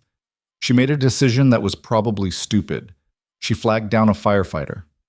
"I found her in the alley. She's hurt. I think she was in the building." The firefighter called for paramedics. They swarmed the woman, loaded her onto a stretcher, rushed her to an ambulance. "Miss, you need to give a statement," the firefighter said. Maya was already walking away. "Sorry, can't." "Ma'am." She ran. 6 blocks away, she found a 24-hour laundromat, ducked inside. There was an old man doing laundry and a teenager asleep in a plastic chair. Neither looked at her. She sat in the corner, pulled out her phone. The news was already breaking. Multiple outlets reporting simultaneously. Breaking. Federal investigation launched into alleged human trafficking ring. Cargo ship at center of organ harvesting claims. Warehouse fire linked to organized crime network. Photos from the Meridian Star were everywhere. The victims in their beds, the medical equipment, everything she and Jay had documented. Victor's face was on the screen now. Old photo from some charity event. The chyron read, "Suspected mastermind Victor Kwan sought for questioning." It was working. The story was too big to suppress, too documented to deny. Her phone buzzed. Another unknown number. She almost didn't answer. "Hello?" "Ms. Carter." The voice was official, federal. "This is Special Agent Torres with the FBI. We need to talk." Maya's blood went cold. "About what?" "About the evidence you submitted. About the warehouse fire tonight. About Jay Kwan. I don't know what you're talking about. Ms. Carter, I'm looking at security footage from the Meridian Tower 3 nights ago. You're in it. I'm looking at photos time-stamped to a phone registered in your name. You're connected to this, and right now, you're either a witness or an accomplice. I'd prefer witness. Maya's mind raced. If I talk, what happens to the victims? The ones we recover will get medical treatment, immigration assistance, protection. And Jay Kwan? That depends on his level of involvement. If he's been running this operation, he wasn't. It was Victor. All of it. Jay tried to stop it. Then he should come in, make a statement. Let us sort it out. You'll arrest him. We'll protect him. There's a difference. Not to the people who want him dead. Agent Torres was quiet for a moment. Where are you right now? Maya looked around the laundromat. The old man was folding towels. The teenager was still asleep. Somewhere safe, she said. It won't stay safe. Victor Kwan has considerable resources. If he thinks you're a threat, he'll find you. Then you need to arrest him. We're trying. He's disappeared, along with most of his known associates. Of course he had. Victor was too smart to stick around while his empire burned. I can help you find him, Maya said. How? The financial records I sent you. The shell companies. He's been siphoning money for 18 months. That money's somewhere. Find it, you find him. We have people working on that. I can work faster. I found it once. I can find it again. Another pause. Ms. Carter, are you offering to cooperate? I'm offering to finish what I started, but I need guarantees. What kind of guarantees? Protection for the victims, full prosecution of everyone involved in the trafficking operation, and immunity for Jay Kwan in exchange for his testimony. I can't promise. Then we're done. Maya stood up. You've got the evidence. Do what you want with it. Wait, don't hang up. She waited. Let me make some calls, Torres said. I'll see what I can do. Can I reach you at this number? For the next hour. After that, I'm dumping it. Fair enough. Sit tight. The line went dead. Maya sat back down. Her whole body was shaking. She'd just negotiated with the FBI like she had any leverage at all. Like she wasn't a former analyst working service jobs who'd stumbled into something way over her head. But maybe that was the point. She had stumbled, and she'd kept going anyway. The phone rang again, 45 minutes later. Torres. Okay, he said. Here's what I can offer. You come in, make a full statement, help us track the money. In exchange, we offer protective custody, witness protection if needed, and we'll review Jay Kwan's case separately. If his involvement was limited to attempting to stop the operation, we can work something out. That's not immunity. It's the best I can do. The U.S. attorney won't sign off on blanket immunity for someone connected to a criminal organization, but cooperation goes a long way. It wasn't enough, but it might be all they'd get. I need to talk to Jay first, Maya said. You know where he is? No, but he'll contact me. When he does, tell him to come in. The longer he runs, the worse this looks. I'll tell him. She hung up, checked the time, 1:37 a.m. The longest night of her life, and it still wasn't over. The laundromat door opened. Maya's hand went to the gun in her pocket. But it was just a young mother with a toddler. Laundry basket balanced on her hip. Normal people doing normal things while Maya's world fell apart. She needed to move, needed to find somewhere less exposed. But exhaustion was pulling at her, making her thoughts slow and sticky. The phone buzzed. Text from Jay's earlier number, the one he'd used from the pier. News is everywhere. You did good. She typed back. Where are you? Safe, for now. FBI wants you to come in. I know. I'm watching the news. What'd they offer? Review, cooperation, not immunity. So prison. Maybe, maybe not. Either way, I'm done. Maya's fingers hovered over the keyboard. What does that mean? It means I'm tired. I've been running this organization for 10 years, fighting my uncle for the last 2. I'm ready for it to be over. Over how? No response for a long moment. Then, there's one more thing I need to do. Jay, don't. Victor's still out there. Still has resources, still has people willing to kill for him. As long as he's free, nobody's safe. Not the victims, not the witnesses, not you. Let the authorities handle it. They can't. He's too connected, too careful. He'll disappear into some country without extradition and rebuild. I've seen him do it before. So what are you going to do? Finish it. That's not an answer. It's the only one I've got. The text thread went silent. Maya stared at the screen, willing him to say more, to explain, to promise he wasn't about to do something irreversibly stupid. Nothing.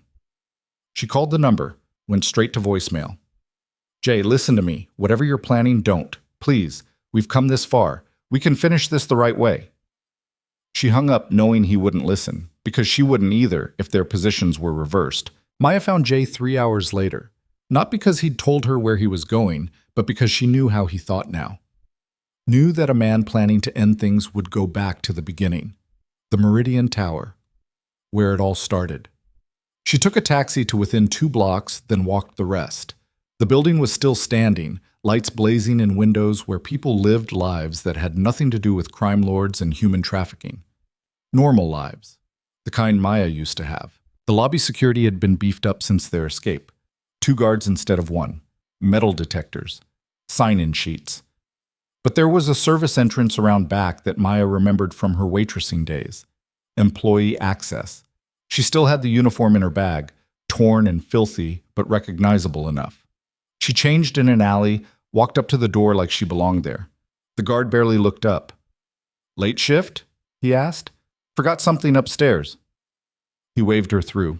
The service elevator took her to the 47th floor, the penthouse level, where Jay had almost signed his life away 3 nights ago, where this whole nightmare had begun. She found him in the same conference room, standing by the windows, looking out at the city below. He'd changed clothes, dark jeans, dark jacket, the kind of outfit you wore when you didn't plan on being seen. "You shouldn't be here," he said without turning around. "Neither should you." "I'm tying up loose ends. By walking into the place where Victor almost killed you? He's not here. Nobody is. I had Marcus check. Victor cleared everyone out when the news broke. This whole floor is empty." Maya moved closer, saw what he was looking at. The city spread out like a circuit board, lights and movement, and millions of people who had no idea what had happened in this building, what was still happening. "I talked to the FBI," she said. "They want you to come in." "I know." "They'll work with you. If you cooperate, I'll spend 10 years in federal prison, maybe 15. That's if I'm lucky and they believe I wasn't running the trafficking operation. If they don't believe me, it's life." "You didn't do this. You tried to stop it." "I ran a criminal organization, Maya, for 10 years. The trafficking was Victor's, but everything else? The smuggling, the protection rackets, the money laundering? That was all me. I signed off on it, profited from it. The fact that I drew a line at organ harvesting doesn't make me innocent. So what, you're just going to disappear? Start over somewhere?" Jay turned to face her. He looked exhausted, older than his 32 years. "I can't start over. Victor knows every identity I could create, every contact I could use. He'll hunt me until one of us is dead. Then we make sure it's him." "How? He's gone underground. The feds can't find him. I can't find him. He's got money, resources. People loyal enough to hide him. He could stay hidden for years. Or he could make a mistake. He doesn't make mistakes. He made one." Maya pulled out her phone. "He underestimated you. And me. He thought we'd run or die. Instead, we burned his entire operation to the ground. That's going to make him angry. And angry people make mistakes." Jay studied her. "What are you thinking?" "I'm thinking Victor wants 2 things right now. To disappear safely and to make us pay. If we give him a chance at the second one, he might risk the first. You want to bait him out. I want to finish this. Actually finish it. Not leave him out there planning his comeback. It's too dangerous. Everything we've done has been too dangerous. We're still here." Jay looked back out the window. "If we do this, there's no guarantee we survive. Victor will bring everyone he has left. It'll be a slaughter. Not if we stack the deck." "How?" Maya pulled up the financial records on her phone. The shell companies, the offshore accounts. "I've been digging while I waited for you to contact me. Found something interesting. Victor's been moving money around since the news broke, liquidating assets, converting to cryptocurrency. He's building a run bag. So he has to access it somewhere. These kinds of transactions require physical authentication, biometrics, security keys. He can't do it remotely. You're saying you can trace where he'll be. I'm saying I can narrow it down to 3 locations. Banks with the kind of vault security he'd need. One's in the financial district, one's in Midtown, one's in the Harbor District. That's still 3 locations. We can't cover all of them. No, but the FBI can. Jay shook his head. They won't move on a hunch. They need probable cause. Then we give them probable cause. I contact Agent Torres. Tell him we're cooperating. Give him the locations. He puts teams on all 3. When Victor shows up, they grab him. And if he spots the surveillance? If he runs? Maya had thought about this. Then we make sure he doesn't run. We make sure he's too angry to think straight. How do we do that? She looked at Jay. We tell him you're going to testify, that you're turning over every record, every contact, every operation, that you're burning the entire organization to cooperate with the feds. Everything he built, everything your father built, gone. He'll want to kill me himself. Exactly. He won't be able to resist. He'll come out of hiding to make it personal. And when he does, the feds will be waiting. It was a terrible plan, full of holes and assumptions and ways it could go catastrophically wrong. But Jay was nodding slowly. We'd need to make it public, he said. The announcement that I'm cooperating has to be on the news, social media, places he'll definitely see it. I can make that happen. Agent Torres will jump at the chance for a public cooperation statement. Makes the Bureau look good.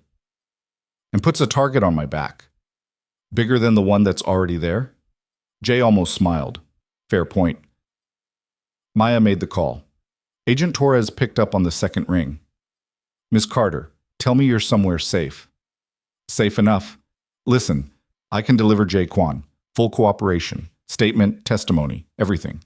When? Tomorrow morning. But I need something in exchange. We've been through this. I can't promise not immunity. I need you to put surveillance on 3 locations. Banks. I'll send you the addresses. Victor Kwan is going to hit one of them in the next 24 hours. Based on what intelligence? Based on financial records showing he's liquidating assets and he needs physical access to complete the transfers. He'll be there. You just need to be ready. Torres was quiet. Maya could hear him breathing, weighing it.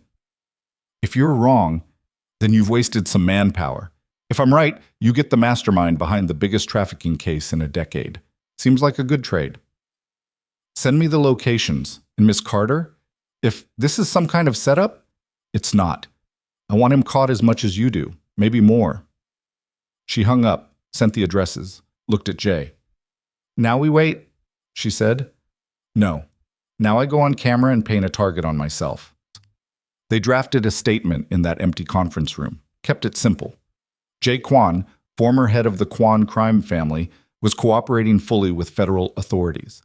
He would provide testimony regarding all criminal activities, including the identities of associates, details of operations, and evidence of corruption. In exchange for his cooperation, he was seeking consideration from prosecutors. It was the kind of statement that would make every criminal in the city want him dead, especially Victor. Agent Torres arranged for a press conference at FBI headquarters, 9 a.m. Jay would read the statement, answer no questions, and be taken into protective custody immediately after. You understand this makes you a target, Torres said when they met him outside the building at 8:45. He was younger than Maya expected, maybe 40, tired eyes that had seen too much. I'm already a target, Jay said. Fair enough. We'll have teams at the 3 bank locations starting at 10 a.m. If Victor shows, we'll grab him. And if he doesn't, then we keep looking. But one way or another, this ends today. The press conference was chaos. Cameras everywhere, reporters shouting questions. Maya stayed in the background, watching Jay stand at a podium with the FBI seal behind him, looking smaller than she'd ever seen him. He read the statement in a flat, emotionless voice. Didn't elaborate, didn't excuse, just laid out the facts and stepped back. The questions came like a flood. Did you know about the trafficking? How long were you involved in criminal activity? Is your uncle Victor Kwan the mastermind? Jay didn't answer. Just let Torres field them while he was escorted out by federal marshals. Maya followed at a distance. They put Jay in an armored SUV, 3 vehicles in the convoy. She rode in the second one, wedged between 2 marshals who looked like they could stop bullets with their foreheads. Where are we going? She asked. Safe house. Undisclosed location. You'll both stay there until we have Victor in custody. Mush. The drive took 40 minutes. They ended up in a suburb Maya didn't recognize. Normal street, normal houses. The safe house looked like every other building on the block. That was probably the point. Inside, it was all business. Reinforced doors, security cameras, marshals in every room. Maya and Jay were separated immediately. Different floors, different handlers. Protocol? Torres explained. We keep witnesses isolated until we need them together. Maya was taken to a bedroom on the 2nd floor, plain furniture, barred windows. A marshal stationed outside the door. She sat on the bed and waited. An hour passed, then 2. Her phone had been confiscated. No contact with the outside world. She was beginning to understand what Jay had meant about prison. At 11:30, Torres came to her room. We've got activity at the Midtown location, he said. Individual matching Victor Kwan's description entered the bank 17 minutes ago. Teams in position outside. Have they grabbed him? Not yet. He's inside the vault. We're waiting for him to exit. Less chance of civilians getting hurt. Maya's pulse kicked up. How long does a transaction like that take? Depends. Could be minutes, could be an hour. Can I see Jay? Not yet. After we have Victor in custody. Torres left.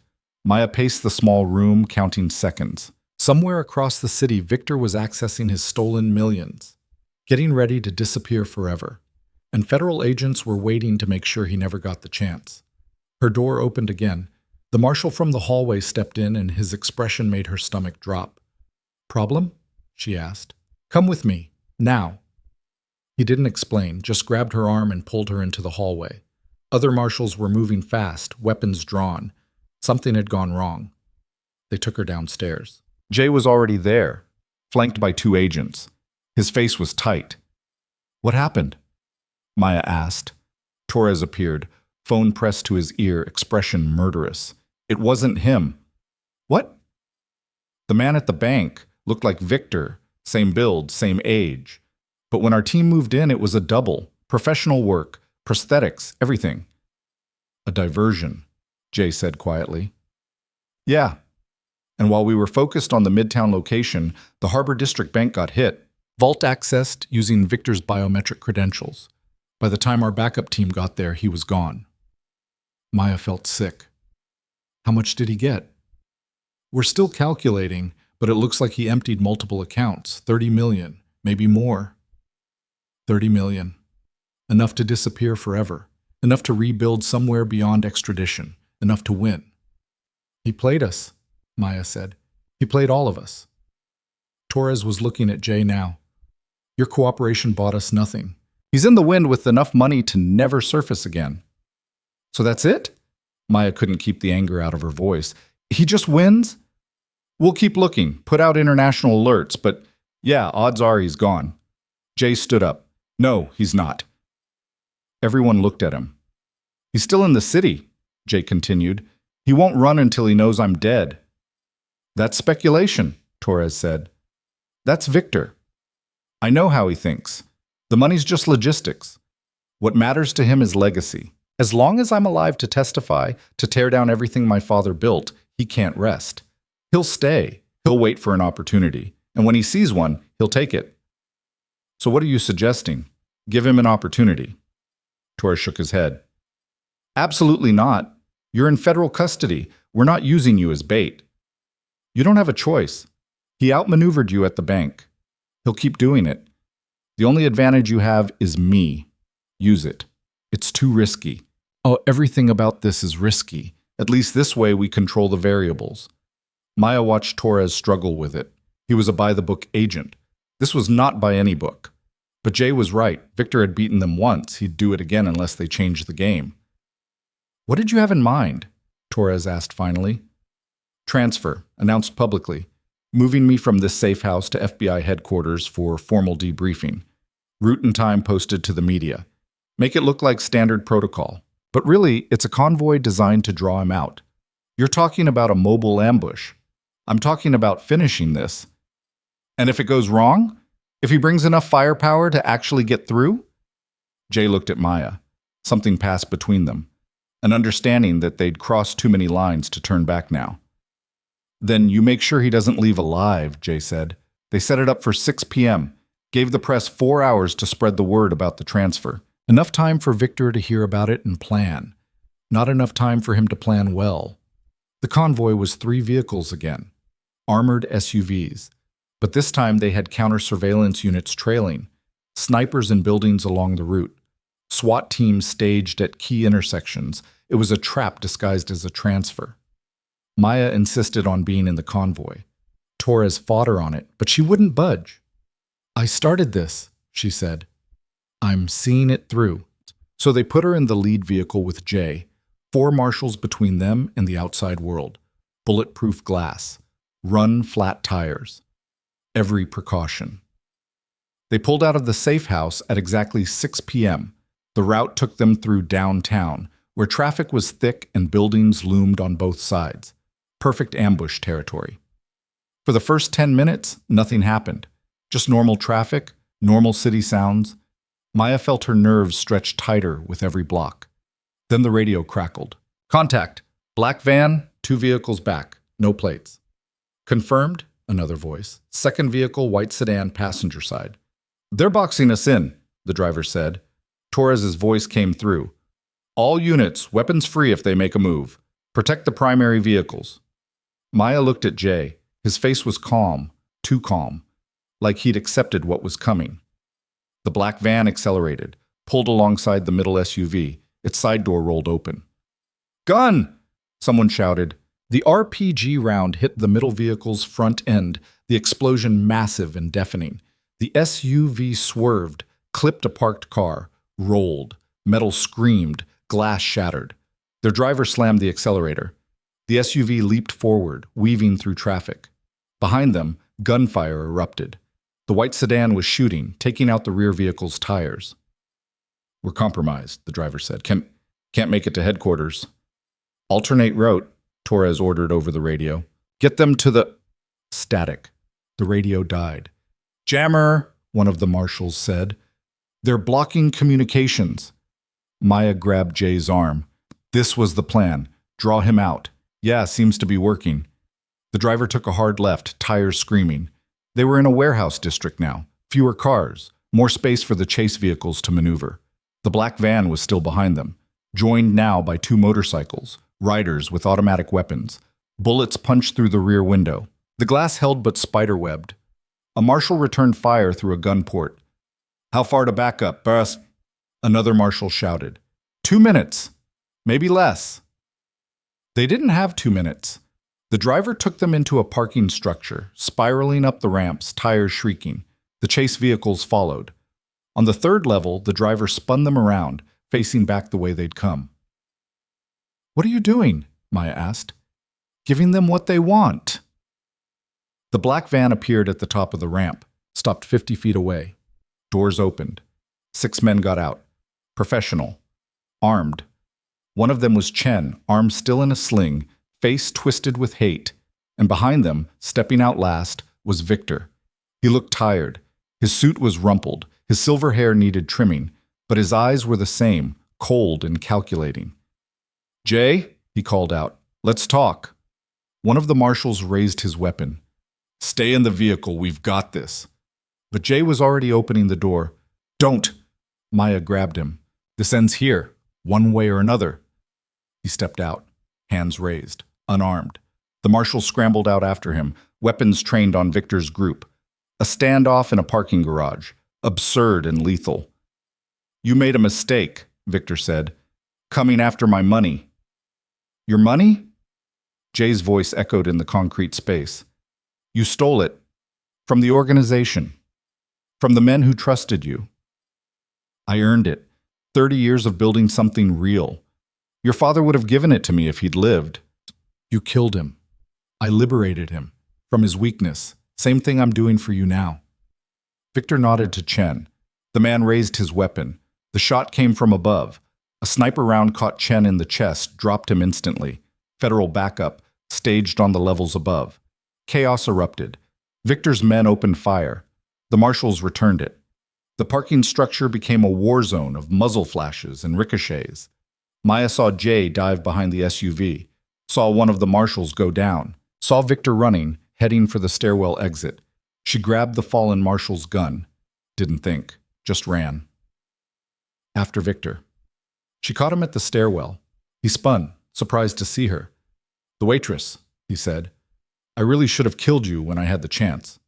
He moved fast for a man in his 60s, had a gun in his hand before Maya could raise hers. But she'd spent 3 days learning to shoot, learning to react. She fired first. The round caught him in the shoulder. He stumbled back against the wall, dropping his weapon. Blood spread across his expensive suit. Maya kept the gun trained on him. Her hands were shaking, but her aim was steady. "It's over," she said. "Is it?" Victor clutched his shoulder, smiling through the pain. "You think arresting me changes anything? The organization's gone. The men are scattered. The trafficking network is destroyed. You won. Congratulations. People died. People always die. That's the cost of doing business. You killed your own brother. I made a difficult choice, something you'll never understand." Behind them, the gunfire had stopped. Voices shouting. Footsteps on the stairs below. Victor looked at her. "You gonna shoot me? Or let the authorities handle it?" Maya's finger tightened on the trigger. It would be easy, one round, justice for the 225 people he'd murdered, for Jay's father, for everyone whose lives he'd destroyed. But she lowered the gun. "I'm not like you," she said.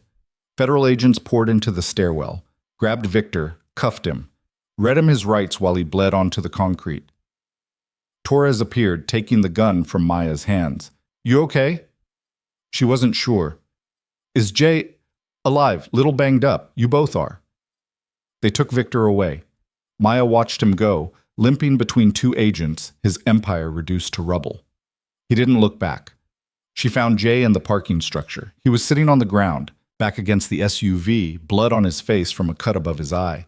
A paramedic was trying to check him over, but he kept waving her away. "You shot him," he said when he saw Maya. "Yeah."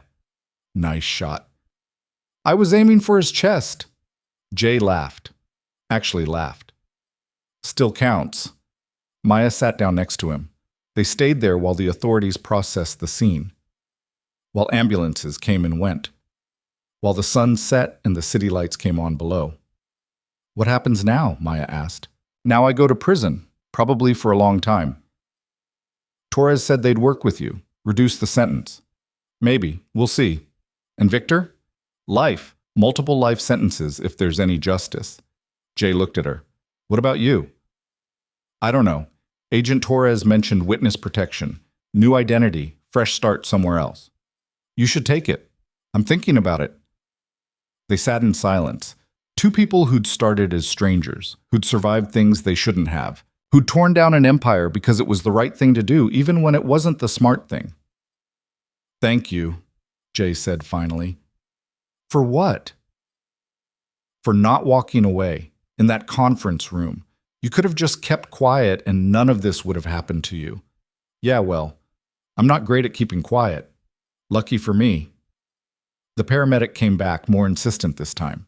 Jay let her bandage his head while Maya watched the city below. Somewhere down there, 40 people were in hospitals getting treatment. Dozens more had been saved from whatever fate Victor had planned. It wasn't enough. Could never be enough to balance the scales. But it was something. 7 months later, Maya sat in a coffee shop in Portland. Different city, different name, same face looking back at her from the mirror, though she'd cut her hair short and dyed it darker. Witness protection had set her up with a new identity. Elena Rodriguez, junior financial analyst at a tech startup. Boring job. Quiet life. Safe. She missed the danger sometimes, the clarity of purpose, knowing exactly what she was fighting for. But mostly, she didn't.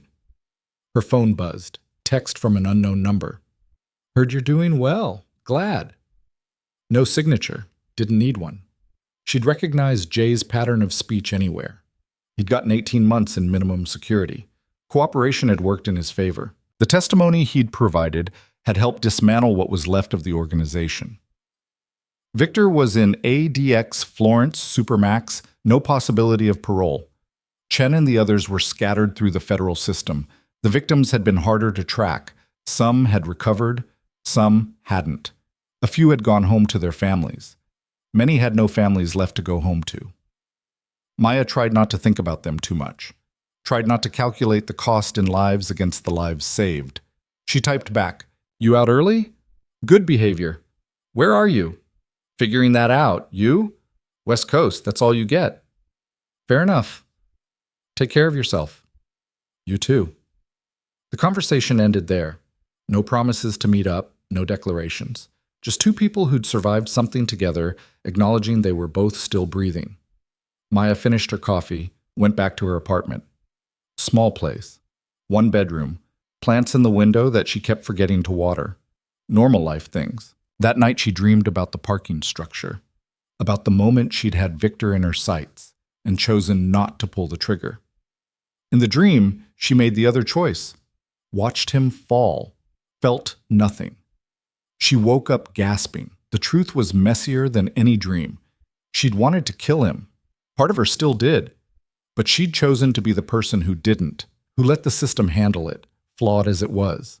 Not because she was better than Victor, but because she was trying to be. Some days that felt like enough. Some days it didn't. 2 years after that, Maya was working at a nonprofit. Financial crimes investigation. Pro bono work for victims of fraud and exploitation. Using the skills she'd learned at Lehman for something that mattered. Her supervisor was a former federal prosecutor named Chen. Different Chen. No relation. But the name still made her flinch sometimes. "You okay?" he asked one day, noticing her reaction. "Yeah, just déjà vu. You've got good instincts. Ever think about going back to the private sector? You could make real money." Maya looked at the case files on her desk. Small frauds, insurance scams, nothing like the $120 million operation she'd helped take down. But real people getting hurt, real lives she could help fix. "I'm good where I am," she said. That night she got a letter. No return address, postmarked from somewhere in Europe she didn't recognize. Inside was a single page, Jay's handwriting. "I'm teaching English in Prague. Turns out Victor was right about one thing. I do like it here. Started going by my mother's maiden name, Kim. Nobody knows who I was. Nobody cares. It's quiet, strange, sometimes good. Met someone, not serious, but nice. She teaches at the same school, laughs at my jokes even when they're terrible. Makes me want to be the person she thinks I am." I think about that night sometimes. The conference room. The moment you spoke up. One person seeing something wrong and refusing to look away. Changed everything. I'm trying to be that person now, the one who doesn't look away. It's harder than it sounds, but I'm trying. Hope you're well. Hope you found whatever you were looking for. You deserved better than getting pulled into my mess. For what it's worth, I'm glad you were. Take care. Jay. Maya read it 3 times, then put it in a drawer with other things from that life. Photos she'd kept, news clippings, reminders that it had all been real. She never wrote back. Didn't need to. The letter wasn't asking for a response. Just closing a loop, saying the thing that needed saying. 5 years after the warehouse burned, Maya was 31 years old. Different name, different city, different life. She had friends who knew nothing about what she'd done. Colleagues who respected her work. A studio apartment with plants she actually remembered to water. Some mornings she woke up and forgot. Just for a moment. Forgot that she'd once climbed down a building in a storm. Once shot a man. Once burned an empire to ash because it was the right thing to do. Those moments never lasted, but they came more often now. And maybe that was its own kind of victory. Not forgetting, just learning to carry it lighter. She'd saved 40 lives. Lost count of how many had died before she could stop it. The math would never balance. But she'd done what she could, and then she'd done more. And that had to be enough. Because the alternative was giving up, becoming the kind of person who looked away when someone needed help, who saw injustice and chose convenience. And Maya had learned something in that conference room 7 years ago, when she'd interrupted a business meeting to point out a hidden clause that would have destroyed a stranger's life. She'd learned that the choice to speak up or stay silent defined who you were, not your job, not your past, not your mistakes, just that single moment when you saw something wrong and decided whether it was your problem. She'd made it her problem, and it had cost her everything she'd built: career, identity, safety, normal life. But it had also given her something: purpose, the knowledge that when it mattered, she'd been the person who didn't look away. Some people might call that redemption. Maya thought of it differently. She hadn't needed redemption. She'd needed a reason to believe she mattered. Turned out all she'd needed to do was act like she did. The rest followed. Somewhere in Prague, a man who used to run a criminal empire was teaching English to teenagers, learning to be someone new, someone better. Not because he'd earned it, but because he was trying. Somewhere in Portland, a woman who used to be nobody was helping people nobody else cared about. Not because it paid well, but because she remembered what it felt like to be forgotten. They'd never see each other again. Didn't need to. They had already given each other the only thing that mattered: a choice, and the courage to make it. The rest was just living with the consequences. And maybe, eventually, learning to live with themselves.